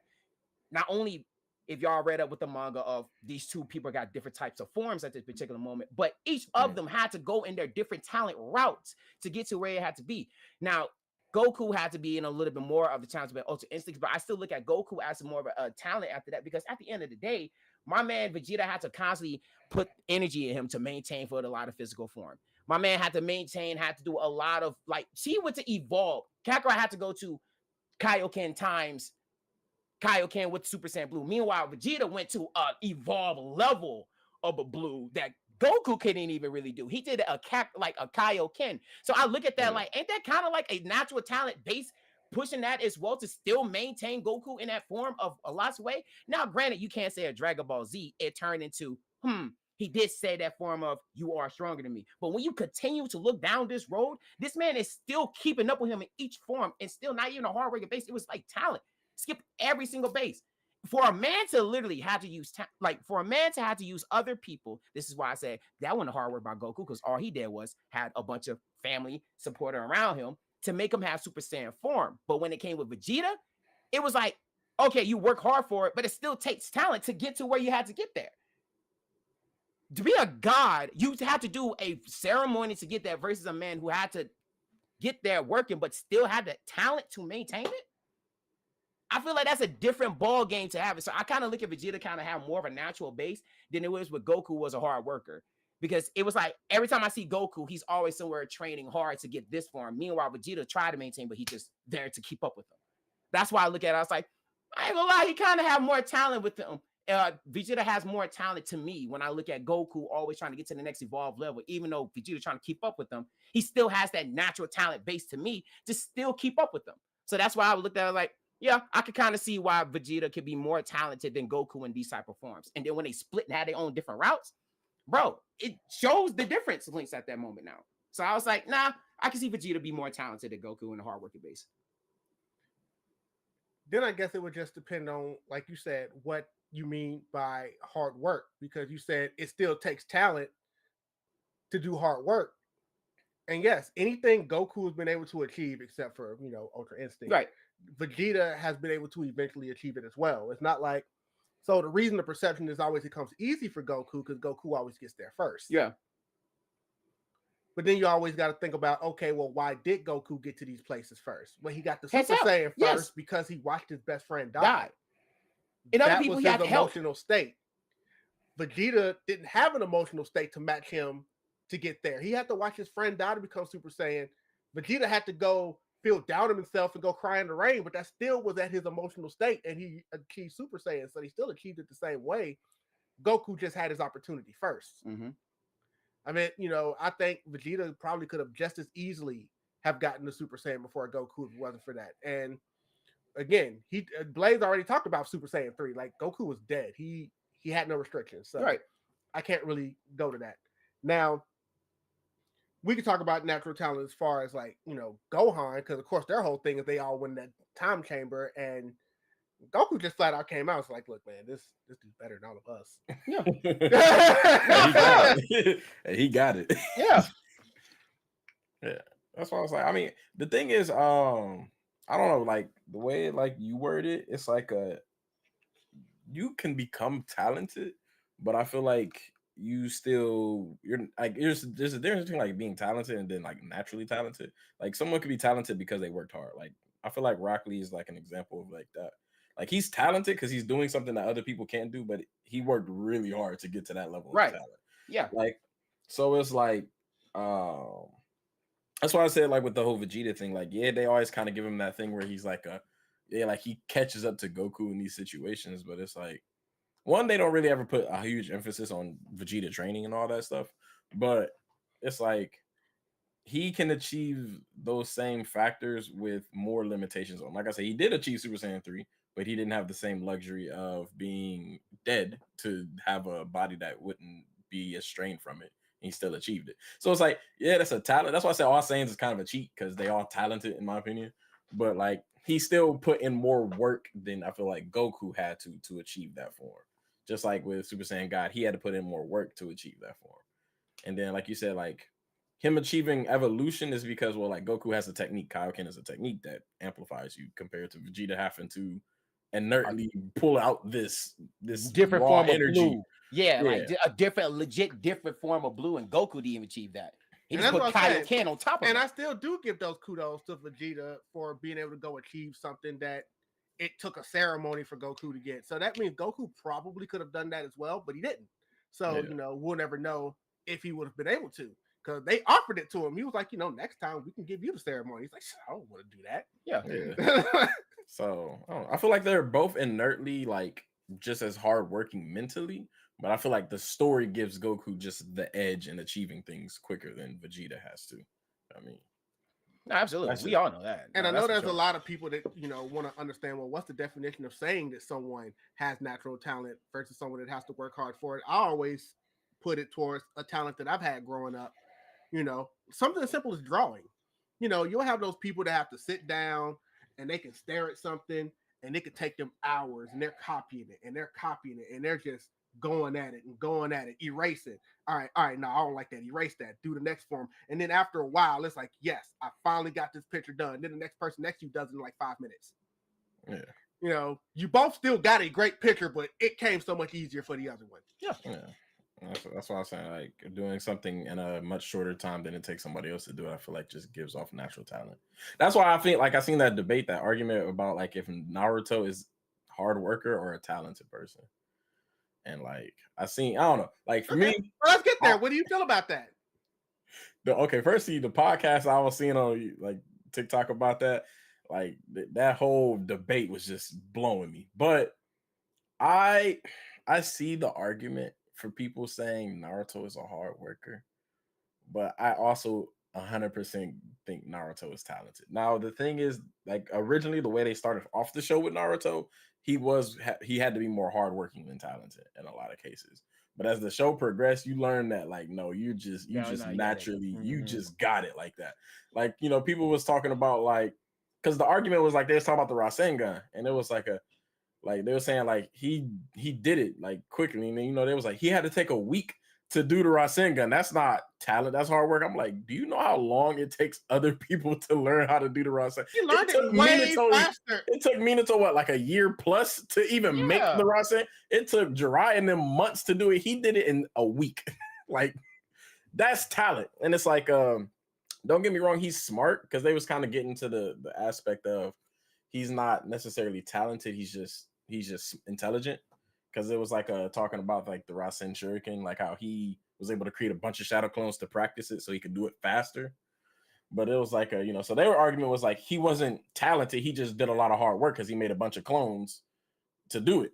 And then it was like, so you don't like, but the argument was like the fact that he can make that many clones to do it is a natural talent. Thank you. I was just about to say that. His very first, when he first was around and done a scroll, and our most difficulty shadow clone scroll, and managed to do 100s out of that in the forest. I'm like, bro, even though we know he had Jasirii in the side, but that's later on. But you still got that Uzumaki bloodline though. Yeah, so which we learn later on about what the Uzumaki bloodline is and how they work.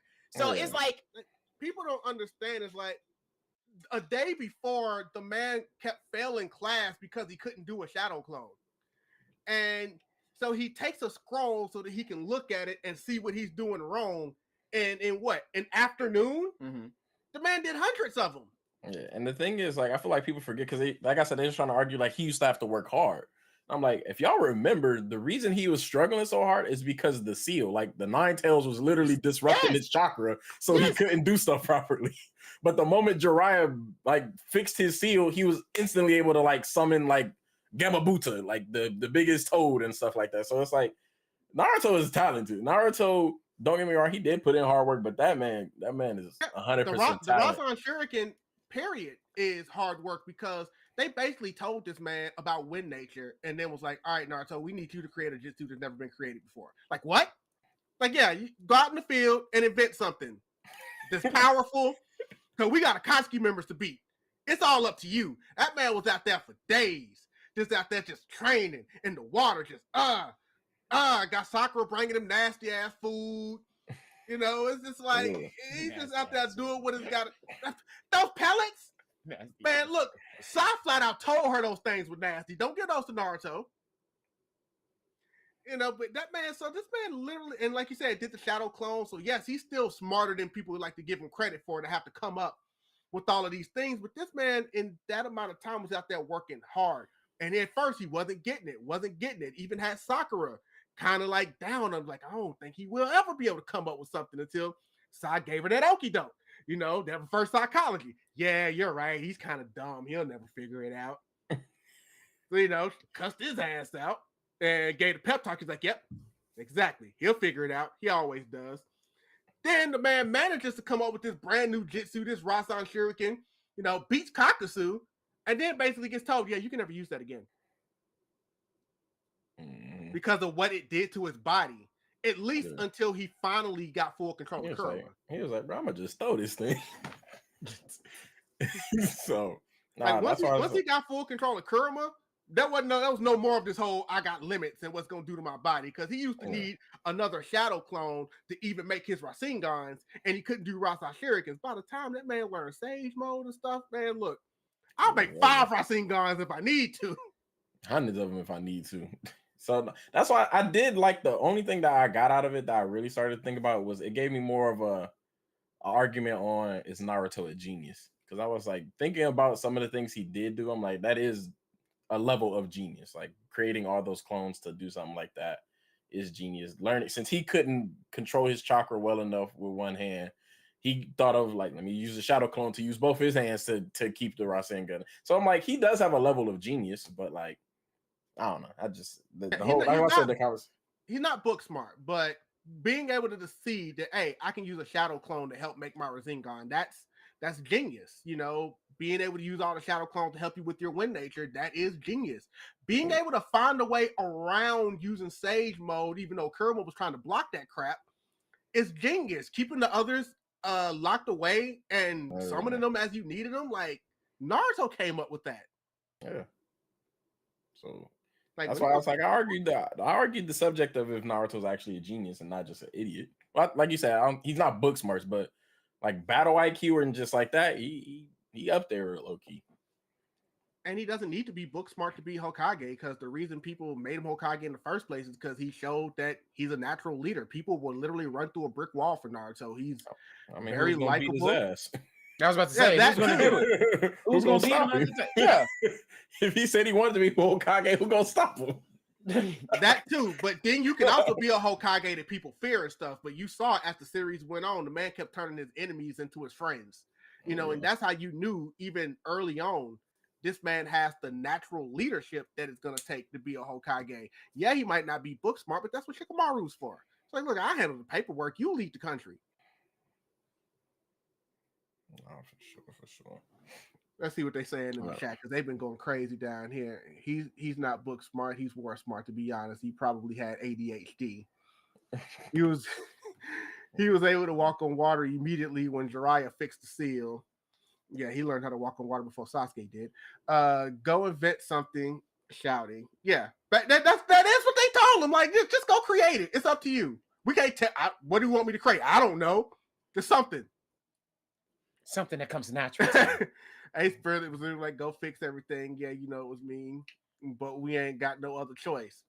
like I said, he's both, but that's definitely where I stand on that. So I want to go ahead. It doesn't look like he's already given an update from Jasirii. He's probably not going to make it unless he gets some more on his Wi-Fi where he's on the way. So let's go ahead and go into the main event before we snatch out of here. And I am just going to lay out because he told me specifically he wanted to talk fairy tale with you. Because he wanted to talk fairy tales with me. I didn't want to talk to you. Yeah, you did. About fairy tale. I remember this. We had a great conversation on the sideline. He was like, interesting. I want to know why. Why you don't like fairy tale as you proclaim. I'm curious. And I was like, come over here. We'll talk about it. We'll definitely talk about it. You guys have at it. I'm laying out on this one. So you want me to step on the mic or to play, or do you go ahead? Go ahead. Right. Because I recently said something, but I want you to go first about this. Okay. So my main thing about fairy tale is I just want to make this very freaking clear. It's not about the power of friendship about fairy tales. I know that everybody likes to jump on that bandwagon. I'm not one of them who sticks on that crucially, even though it's not a big matter. It's a small part, but it's just whatever. Okay. But it's not one of the main things. I just want to point that out there right now before everybody else want to jump up on me. It's a power of friendship. It ain't just that, bro. So many other things on that show that made me be like, all right, cuz that don't sound right to me at all. So let's really get into it, right? Okay, so my main thing is, who is the main character of this story? Is it Lucy or not? Like, which one is it? Which one is it? I really want to know. Is it Natsu or is it Lucy? I really want to know. Because when we first was introduced to the story, we was like, Lucy, have her walking around her life, and then all of a sudden Natsu came into play. And I was like, oh, okay, cool. Maybe a nice little strong side character and stuff building into the story. It was, all right, come here to join my family, my guilt and stuff like that. I was like, oh, okay, cool, naturally stuff. And it just completely went left and just be like, this is not even your story no more. It's more about me now. And I'm like, oh, okay. I was trying to see more about Lucy, even though they did give us a little bit more about her, but they didn't give us really a lot when it was like crazy and shit like that. But so let's continue to go on down this road, right? So Natsu has a love life, right? And I was like, oh snap! Yeah, everybody got to go through something when it comes to emotional damage with lovers and quarrels and stuff like that. Somebody got to have an Usher lovers and friend moment. I was like, hey, I'm here for it. And then when it was like, oh, okay, cool. She doesn't exist no more. She kind of died and shit. Oh, okay. Oh, now she's back to life. Oh, cool. So are we going to see are they going to get back together? Or are we going to see some things or quarrel and stuff like that? No, we did not get that. Just a lot of flirtation of her being nice and cool and friendly and some friends and shit like that. That's what I was lost in triggering at that moment. I said, well, you kind of lost me right there a little bit, but you know what? I'm not here for that. I'm here for your story and everything else, because I'm here for Gray. My man talking about, I want to get rid of this book of E&D, right? This thing came over there, destroyed my clan, got my money. All right. Talking big boy, right? And I'm with that. If you have something that's really came down into your hometown and your home base and fucked up everything, you will have a revengeful story as too. Look at Attack on Titan. It's not about revenge all day long in that story. I'm here for it. I'm here for it 24/7. It's just when we got to the point of the part of when we now found out that Natsu was part of the book of the E&D, and I'm just like, oh shit, that was a good twist. But this twist got to stick to it. Right? Natsu wants to get rid of a homeboy. I forgot his name, Shadow King, whatever it is. Once he found out he's part of the book of E&D, but he wants to get rid of the book, all this stuff, but I got to get rid of this guy. Gray over here like, oh, wait. You're part of the book of E&D? You're one of the people that, oh, you know what? Run them hands, knuckle up. I'm like, oh, shit. Here we go. This is the build-up. Like, they built this up in fairy tales. Like, they built this type of fight up since the beginning of the season and now. Because, you have those friendly squabbles and stuff like Naruto and Sasuke. You know how much they build up that fight scene when it came? That's how I looked at Gray and Naruto. I was like, oh, shit. Here we go. We finna get a knock if you buck moment. So I'm getting the fight. I'm looking at it. I'm like, we see some sweet punches. Oh, we get some sweet punches back. These niggas are going at it. I'm like, okay, cool. I'm rocking it cool. I said, so one of y'all gotta go. It just has to be that until she comes around. What are you doing? This is not what it's supposed to be. We're all supposed to be family, right? I looked at her and I was like, if you don't get your bullshit ass, this is a critical moment. This is a hype moment for these two. Like, this is serious. So she was like, oh, out of everybody, you just want to forget that we were part of the family? I said, well, bitch, last time I checked, you went up there, almost fucked your entire clan for a best friend who lost his memory and tried to get rid of your clan. What are we talking about here? I'm not trying to hear none of that. I'm not trying to hear none of that. That's BS. That's BS. That is BS to the core. So you're contradictive, bitch. Excuse me. You are very contradictive. You're very contradicting. You're very contradicting for even saying things like that. This man literally tried to destroy not just the guild, almost the entire world. What's his name? Jalal. If I'm saying his name correct, if I don't Jalal, right? The blue hair with the scar. Yeah. Right. I'm over here like, you're contradicting as hell, because you legit was about to say F your clan for a best friend who was like evil, but you trying to be, I can make him good. You know that little bullshit talk with a lot of things. Don't worry, I can change him.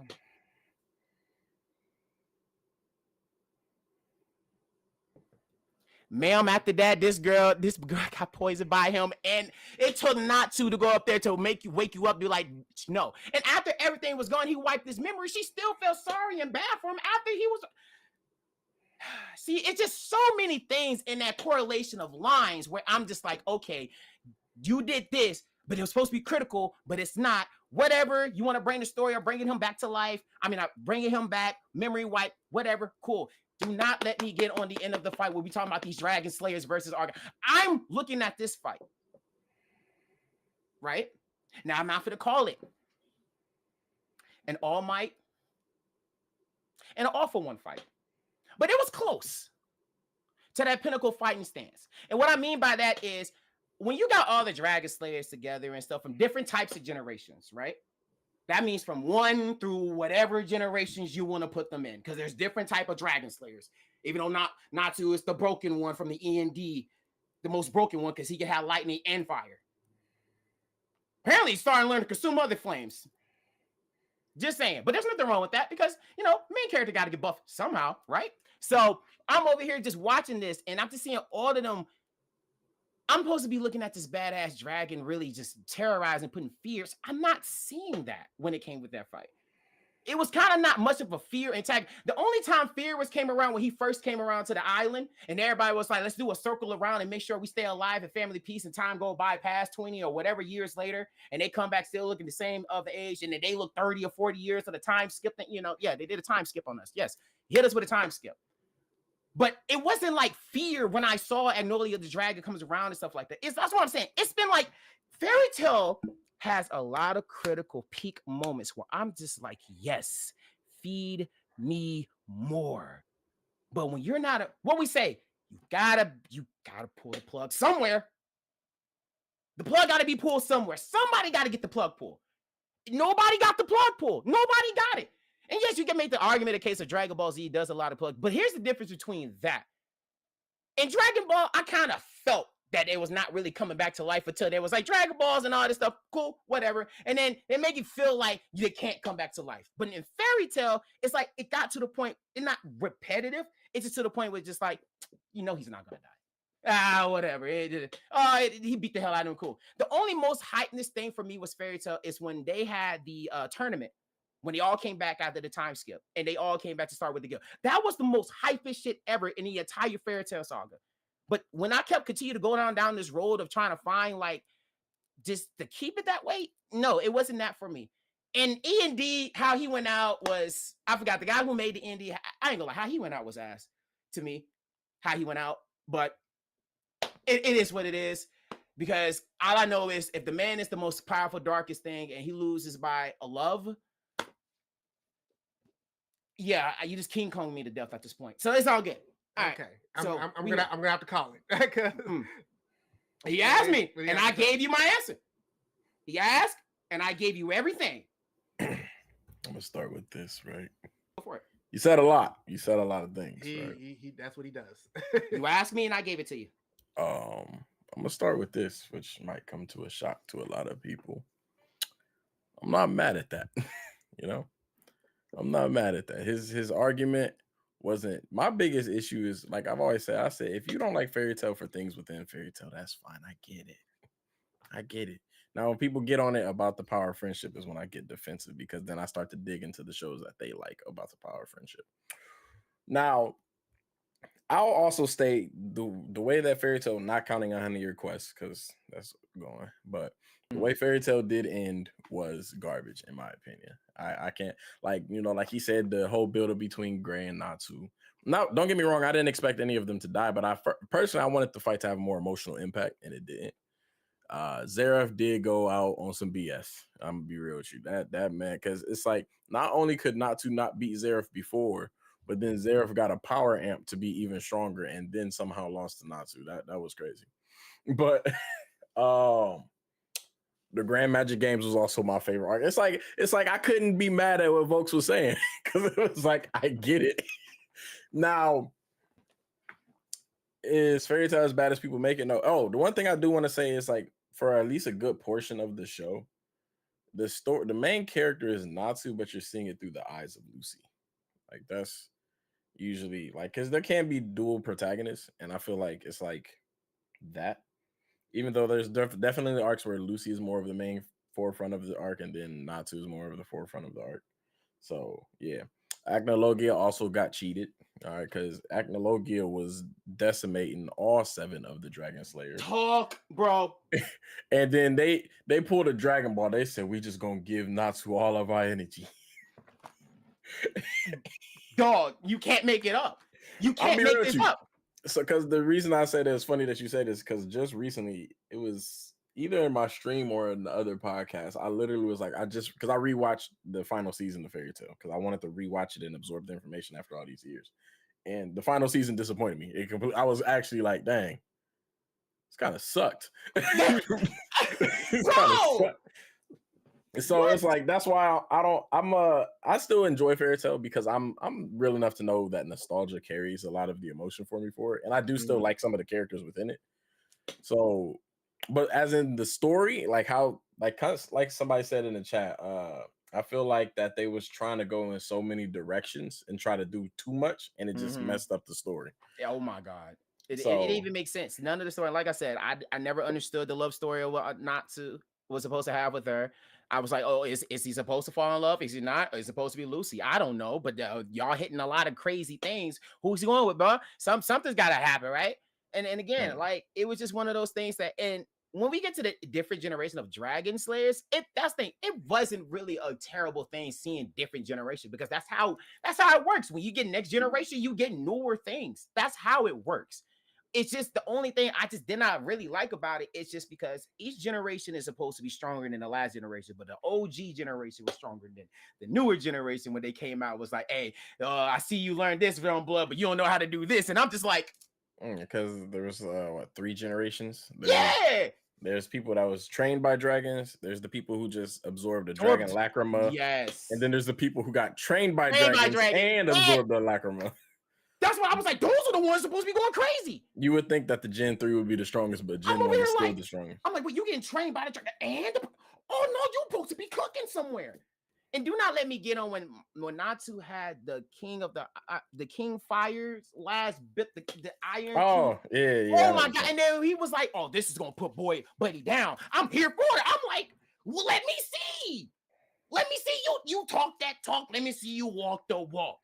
He talked the talk, but the walking wasn't there. I mean, he would have killed him, but Happy stopped him, because he was like, if you kill Zeref, you would die too. So it was like even though Natsu was like, hey, it is what it is. If I gotta go, it's gonna be like that.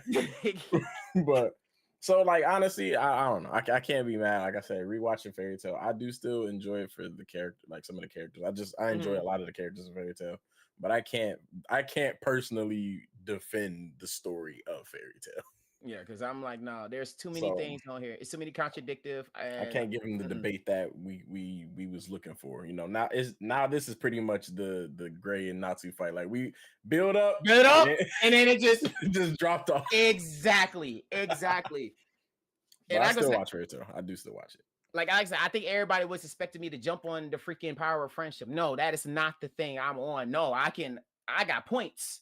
You have been on it though. I got Yeah. points, bro. So I don't want nobody just to look at it, just be like, oh, you just don't like the friendship. No, I like my actions, I like my story, and I like my character development. How we gonna get there? And I say it a million times, Sailor Moon is based off the power of love. Like, how we gonna get there? And if it's really good, okay, I'm here. But you went so many routes and areas, especially when we got to her and Jalal homeboy. That I was enough. I was completely cut off after that, because there's nothing she can act tough all she wants, but there's nothing she can say to me to make me feel like she's welcome to walk among this table with swordsmanship. Ever. Well, I was gonna say, but Jalal was like possessed at the time, though. Like he was like affected by the Book of E&D, like one of the things in it. So it wasn't really fully Jalal at that time. So I get it, but then after that, it was like, really? That's what happened? Wow. Okay. Well, I guess I'll just travel on this road by myself. Wait! You don't have to go. I'm like, you know she gotta go. Like, you know he can't stay, bro. There's no stop it. Let him go. Let him walk. He wants to be Sasuke. Let him. Like, I don't know, like, and it's like the thing is like some like they didn't really. I am big on like you don't have to kill people for a story to be good. Like, you know, some people We've had just that like, topic on here before too. Right. Yeah. Now, don't get me wrong. So when they did kill Ignil, that was a big shock because I didn't expect Ignil to die. Mm-hmm. So like when they did actually kill somebody, it gave actual shock value compared to them just killing people to just kill people, like JJK and stuff like that. They just be kind of killing people to kill people sometimes. I'm like, eh. But like, yeah, like, you know, like I am big on Makarov. He should have died at the end of the show when he did the fairy law, but you know, he lived somehow. It's not even like they explained like, oh yeah, you know, somebody gave him the last bit of it. It's just he lived somehow. Nah, friendship. This is call it what it is. That's he just made it. Great friendship. He just trucked through that one. He just made it. Bro, just made it. So I can't. Yeah. I can't even get on. I can't even get on VoQualz on that one. Hey, it's A W boys. We got W's over here. Let's go. Let's go. Yeah, everybody thought it was gonna be a validation. It's just nah. I got points, people. I got points. Don't bow. Oh Lord. And I could definitely tell that because I know you've vented and ranted about Fairy Tail before, but we've never had an actual explain yourself about Fairy Tail topic before. I could tell you were getting it out of your system. You were shaking the room at one point. And that's why I was like, hold on. Gotta get it out. Like he's like, he was officially getting it out of his system tonight. You know how Gumball was, where he held all the toxicity venom in his voice, and then she was like, get him. That was me. Yeah, like that was me. I let it all out, bro. I'm definitely glad that you and Blaze can come to some kind of understanding when it comes to Fairy Tail. Absolutely. No, absolutely. If I got him to agree with me, I feel like everybody else is validated. I got his approval, right? Hey, shout out to everybody. Look, I got Blaze approval about this, okay? So shut up. You chilling with me, man. You chilling with me, man. It was a valid take. It was a valid take. Like, yeah, I don't got no time. Yeah. I'm not one of those anime fans that just see no wrong in a show. Like I can enjoy something and still like see the critiques within it. Right. So yeah, and I actually you'd be surprised the topics I come up with on this thing. We actually had a topic on the podcast last year where I actually told people say something bad about your favorite anime. Because I was just interested in seeing what the answers were going to be. Then I flipped it around and told them to say something good about their least favorite anime. Yeah, life. I don't think my least favorite would be. His answer was yes, y'all got some nice dragons. Wonderful dragons. Got some nice dragons. The greatest dragons ever, bro. Man. I'd do anything to learn those type of dragons and then how they type of powers. Yeah, I don't know. Ooh. Uh-oh. He don't have one. You don't have one. Wait, you talking about a least favorite? Yeah. Okay, I can. He might be like me with this because I struggled coming up with the least favorite anime because there's not really a lot of things that I just don't like. Yeah, I feel like there's animes that I didn't like what happened, but I don't necessarily think it was like a bad. Usually, if it's an anime that I'm not interested in, I'll just drop it. But okay, the anime that comes to my mind when I usually think of an anime where I'm like, I hate this show, is an anime called School Days.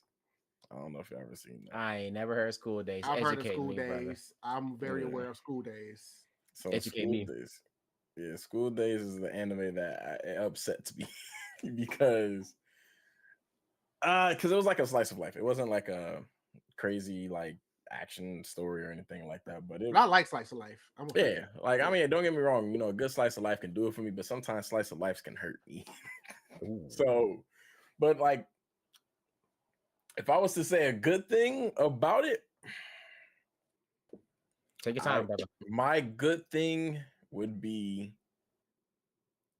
that the ending was unpredictable, and I think that that's a good thing because I'm usually one of those people when I watch something like naturally I'm like, oh, I feel like this is what's gonna end up happening, and it's like when it happens, it kind of like takes away from the fact that what happened.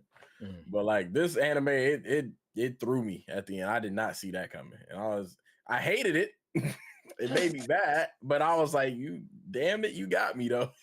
So yeah, that's my School Days. You know, feel free to not check that out ever. But if you want to take that risk, go ahead, have fun. But I like fun topics like that because we were able to force Rob to say something bad about One Piece. What did he end up saying? What did he say again? I got a lot I can say about One Piece. I have to pull the tape. I think he might have said something about the pacing. I can't remember. Like I have to pull the tape. I think I posted a clip from it. So yeah, I have to pull the tape. I can't wait. You know what? I can't wait to see Rob. I'm gonna give him so much of a hard time. Oh. Because the thing is, you know, everybody was like, yeah, you finally caught up in One Piece. Yeah. And I'm like, that's the worst thing y'all could have ever had me do. Just in time because it's back. It's back to anime. And I'm caught up. I'm here. But yeah, that's the worst thing they could do because, you know, normally if there's something about a show and I haven't watched it, I'm usually like, I don't got nothing to say. I can't talk about it. She's like, I can talk anything about it. But now I'm like, I can say everything. Oh, yeah. I'm 1,124 episodes in. I can say whatever I want.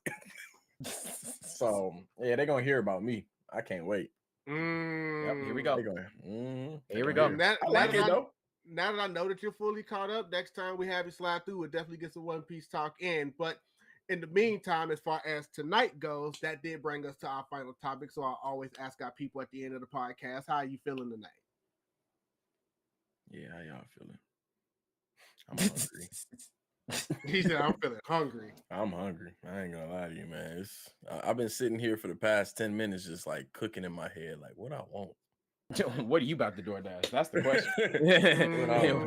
What are you about to DoorDash? That's what's about to happen. I'm hungry, man. I'm thinking. I will definitely get that thinking through, sir. But again, Blaze, like I said, I definitely appreciate you for coming through and sliding with us. I know this has been a long time coming, trying to get you on the podcast. We're finally able to get you pinned down. Got me in here. We did it.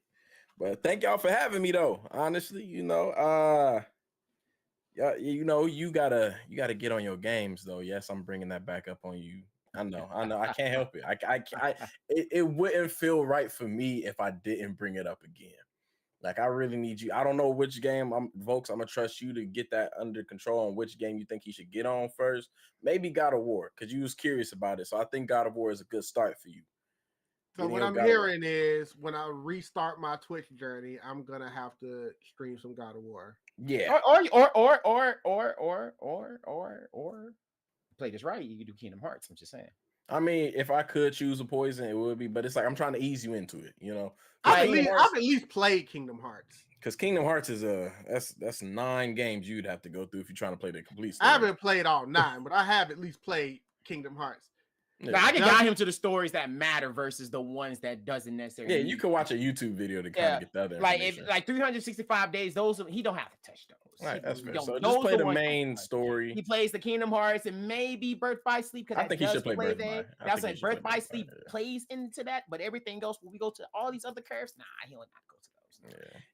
But the change memories are so. Oh yeah, you gonna have to. I'll definitely say because we got people in the chat, Spirit, Kitsu, W Podcast, Big W. I would definitely appreciate it because that's what we try to do. We try to put good content out there for everybody. So again, if you did enjoy this podcast, it will be available immediately on YouTube as soon as the stream is over. It's technically live on there right now. It will go up on all streaming platforms on Monday. That is Apple Podcasts, that's Amazon Music, that is Spotify. It will be available on all of those come Monday when I get the good edits and everything in there. Clips will, of course, come out within the next several days.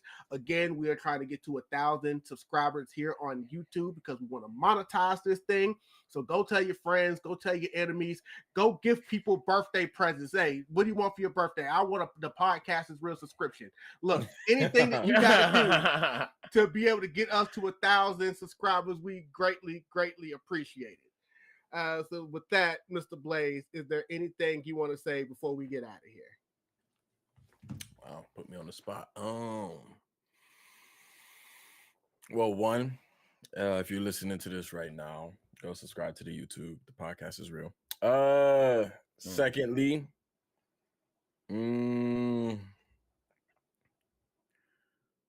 One Piece is not the greatest anime of all time.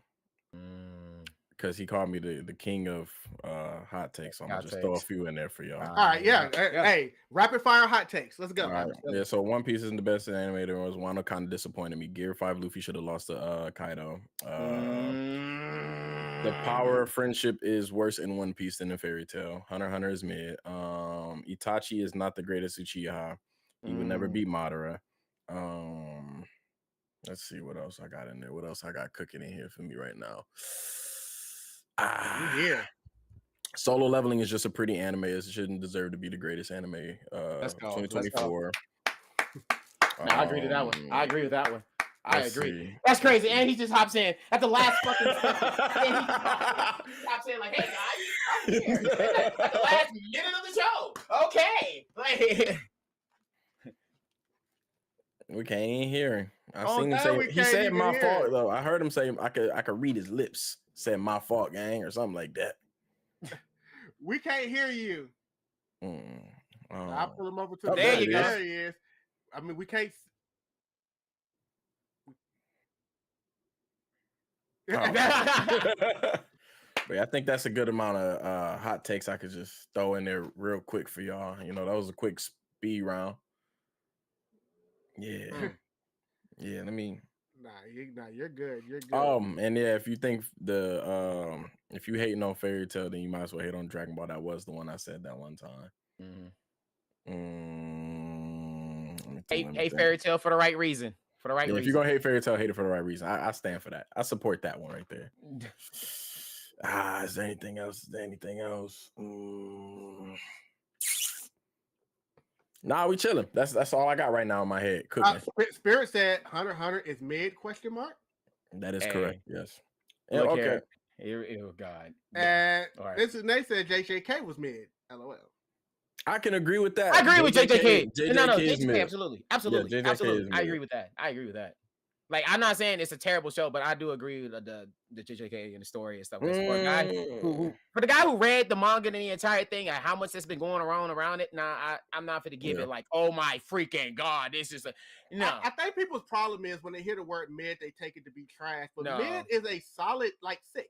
Yeah, it's like terrible, okay. It's an okay anime. But you know, JJK has like a lot of things in there when you just like, okay, bro, but let's be real. We really go down this line. Yeah, y'all just don't want to accept it because y'all got husbandos on there for days. It's all good. It's all good. But I do agree with that take. Yeah, the JJK one, that's a solid one because I finished the manga and all that. And And we ain't even, and y'all terrible at spoilers, and we'll just leave that alone. Man, that community rough. It was the worst anime for spoilers. Worst community ever. It's the women like it because it's got more husbandos than any other anime, apparently. I'll take a 6. Yeah. We're not saying it's terrible. Hunter, that's why it's like I say mid because truthfully I like to just torment y'all. It's not bad. I like Hunter x Hunter.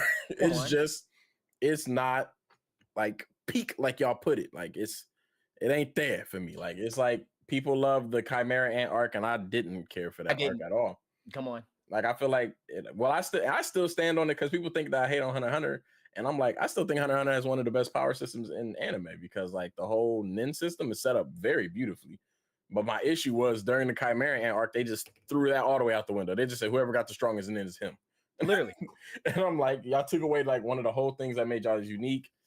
Like I said, the ants, just the way they grew so powerful and such a good. I mean, I get plot wise why they did it, but like, I don't know. It just kind of destroyed it. And then they stopped at a very like the new chairman arc was a terrible arc to put the show on hiatus at. So yeah, it's a lot I can get into, but that's just my why Hunter x Hunter is mid. Yeah, absolutely. All right, and that is rapid hot takes from SSBlayze, guys. Yep.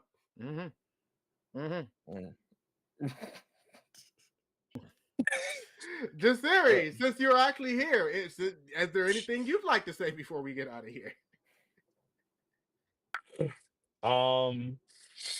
You know, Black people. still no That's more a get fact. time of hater.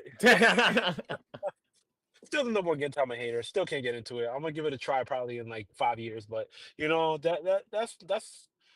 it just takes too long to start. It takes too long to start. I've tried it a couple times. I'm gonna keep on doing it. Kung Fu doing it. I mean, she hak in it. I mean, shit. All right. That's been a couple words from New York. All right. Yeah, All right. I'll support it. Well, I mean, I guess if we're just shooting now, is there anything else you want to say, sir? No, I don't got no hot take. I said, look here, all the hot takes I had today was a fairy tale, and I am free. Y'all know after you had all that information you had and you finally release all of it and you feel nice and fresh, that's me right now. I feel like, oh, it's so great. And then y'all can't even argue with me on it. All you can do is just sit there and just take it because you know I'm right. You can't argue with me. You can't, because you don't know why? You had the man himself who could have put a gun in my face, but he didn't. He agreed with me. So guess what? Suck it. All right. I'm alive. What it do? I'm going to continue to shit on Fairy Tale. I'm going to continue to sit at the intro and not dance to it. And I'm going to see every Natsu and every Lucy. And I'm going to turn around and look at Miriam, just like that goddamn interviewer that happened. And I'm going to keep downrating the hell out of that show to the day I die. Absolutely. But we haven't got to my recommendations. No, because we were shooting. So Yeah. I guess I'll just shoot real quick because why not? I mean, even though we literally did have a whole episode one day where we talked about we hate how people always do overly anime hot takes. But you know what? For the purpose of this is one of those rare times where we're saying if we're gonna shoot, we're gonna shoot. So you know what? Anybody that's come through here already knows what my hot takes are. They've heard them all the time, whether you agree with them or not. You know, Sakura is not trash. I agree with you guys. Jujutsu Kaisen is pretty mediocre. Eren Yeager definitely did some things wrong. Gabby did nothing wrong, though. Absolutely. So, I stand on that. I stand on that too. On that. Oh, absolutely. Oh, look at his eyes. Look at his eyes. Why do you look like that? Why did you look like that? Say that Attack on Titan one again. Eren ain't do nothing wrong. Gabby did nothing wrong. That was Oh yeah, I support that.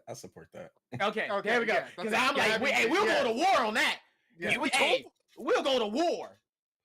Yes, The same shit ended up happening anyway. He should have just wiped them out. That's all I'm saying. But go ahead.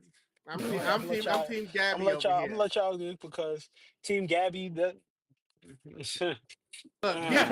Look, people. She ain't If no they better. actually look at things logically, they will realize that it is war, and she is doing nothing no different than anybody else would do. People only not like Gabby because of what she did to Sasha. Absolutely. People don't want to admit that, but that's all they care about. It's war, I mean, baby. Sasha ain't deserve it neither. She didn't deserve it. All she wanted was some food and a potato. She fell in love with a cook. Somebody to cook for her. She found somebody that spoke her love language. Literally love language. All you know is war. that you are minding your own business in your town. Come on, You talk. see a Titan grow up all of nowhere, Talk. destroy all these people. You see a blimp come through. Come People on. come And you jumping out of that 100% aware stuff. that you could do the Taking same your thing. friend out, Go ahead. taking this friend out, taking this friend out. Yup. One of your people that you care about dies right in front of you. You see them coming, they destroy your town, and then you look up and you see the people responsible for it getting away in a blip. What are you gonna do? The same people that I've been fighting for that have been calling me a devil my whole life. Okay. Continue I'm eating. talking about Gabby specifically. You just saw these people take out your people, and you think I'm just gonna sit there and do nothing? Again, being trained to do what? Being told what? Put a bullet in goddamn somebody who came out of town. You have a whole band telling you that you're evil. Okay, Us to get rid of more evil. you're a New Yorker, right? Here we go. So my ops. Oh. All right, copy. Go ahead. But my Okay, Go so some people from Jersey come strolling up in there after you're minding your own business and take out some of your people, including one of your best friends, and you're sitting there hovering over them, and you happen to look up and you see some of them getting in a car to drive off. You're gonna do nothing. All right, so let me put it like this. I love that you use Jersey. Jersey is a bunch of ops over there. New York is a melting pot.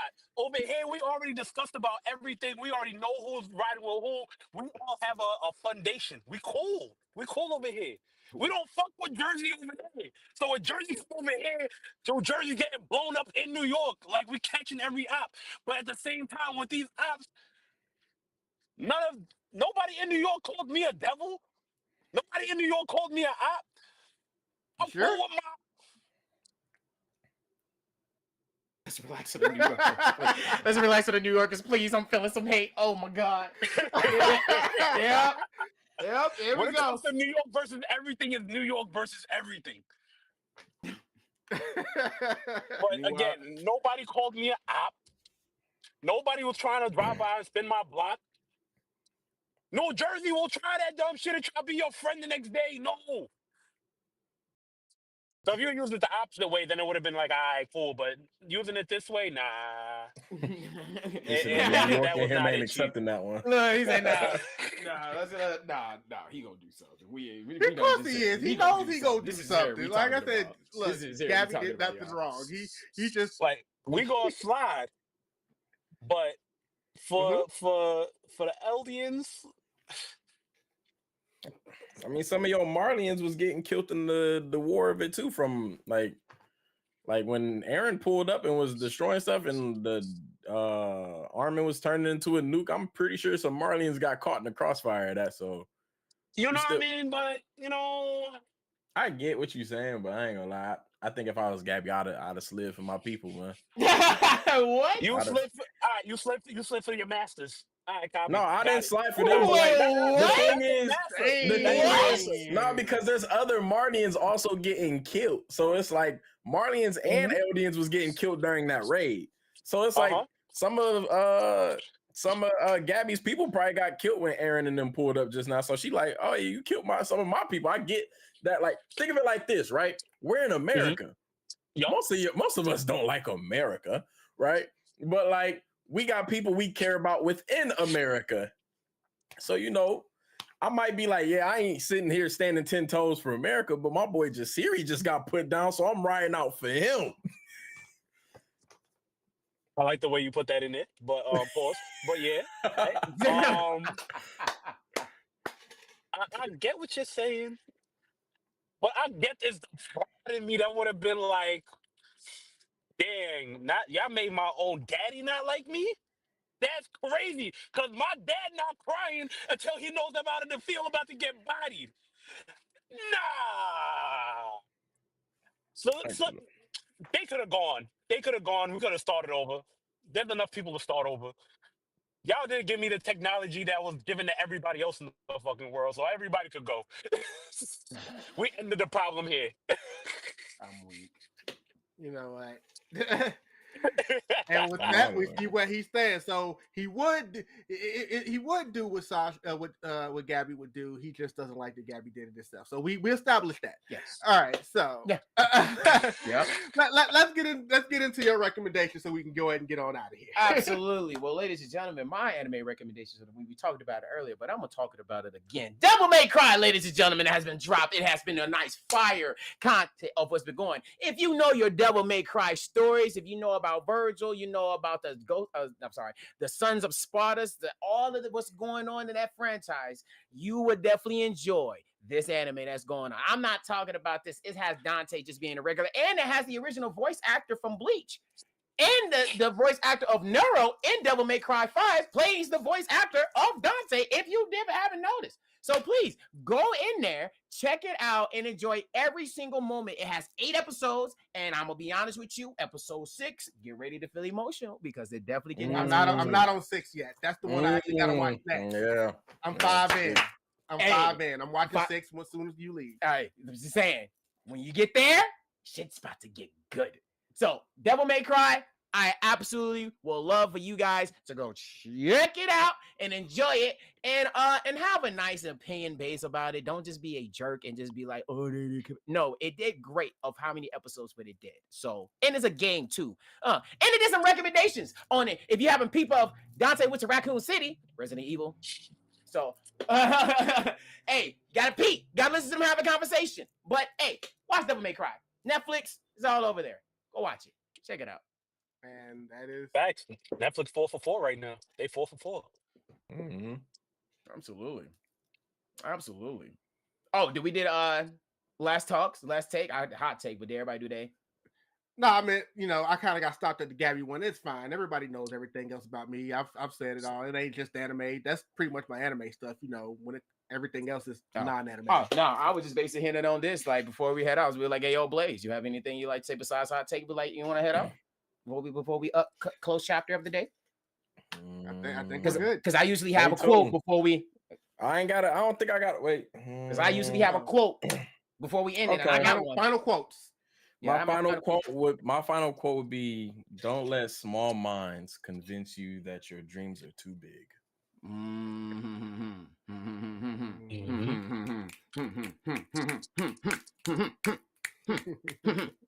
Block it. Or whatever they say nowadays. What you got, Jasirii? What you got?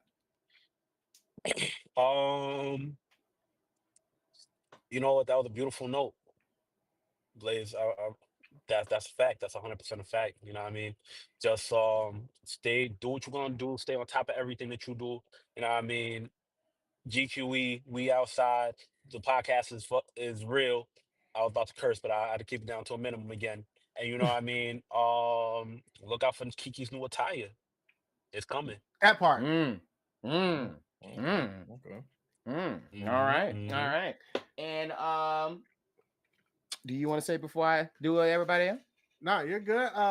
Obviously, we're gonna be back again live next Thursday on YouTube, same time. Again, help us get to 1,000 followers. Gift birthday presents. Anything, envelopes. I want to see people get envelopes in the mail saying you can redeem this for a free subscription to any YouTube channel. Use it on the podcast is real. Anything you got to do, Amazon gift card it. I don't care how you do it. Just make it happen. Next week, we got a queen coming through to sit with us. You'll find out who that queen is. Oh, so we done with fellas? By this weekend. So we done with fellas? For now. Oh, God, we about to get hit with it. That was 2, bro. Dang. All right, here we go. All right, I'm ready. Okay, I'm ready. Bring on the accusations. I'm ready for it. Bring them out because y'all do it every single time. Last thing I really have to say about my quotes is literally this. A great friend told me this when I got my TikTok journey. Definitely was bumping and we had a great conversation on the side. He told me this. He said, let your silence be your great success. Let your silence be your great success. Whatever you got going on in your background. I know a lot of people go through a lot of things in life. But if you knowing that you're doing great, sometimes you just got to acknowledge where you are and where you at now. So let your silence do the work. Because when people start seeing you doing crazy numbers and you doing your own thing, you'll be surprised what's coming around the corner. So yeah, again, let your silence be your great success. Absolutely. And shout out to that. And with that being said, shout out to everybody. I know Miriam, I hadn't officially shouted you out, but trust me, I've been seeing everything that you've been saying in here. Salute. Glad you were able to slide through for Glow, Kitsu, Polka actually came through. I definitely appreciate everybody else that slid through. We will see you guys next week, same time. Again, clips for this will come up over the next couple of days. This will be available immediately. So if you missed it, you can just rewind it back. Start it back from the jump. Make sure you leave us some engagements, but more importantly, those subscriptions. So for our guest, SSBlayze, for my nephew VoQualz, for the King of New York, riding through his city right now, Jasirii, I am King Drell. And just remember, my PlayStation knowledge might be bad, but the podcast is real. I will see you guys next week. Salute!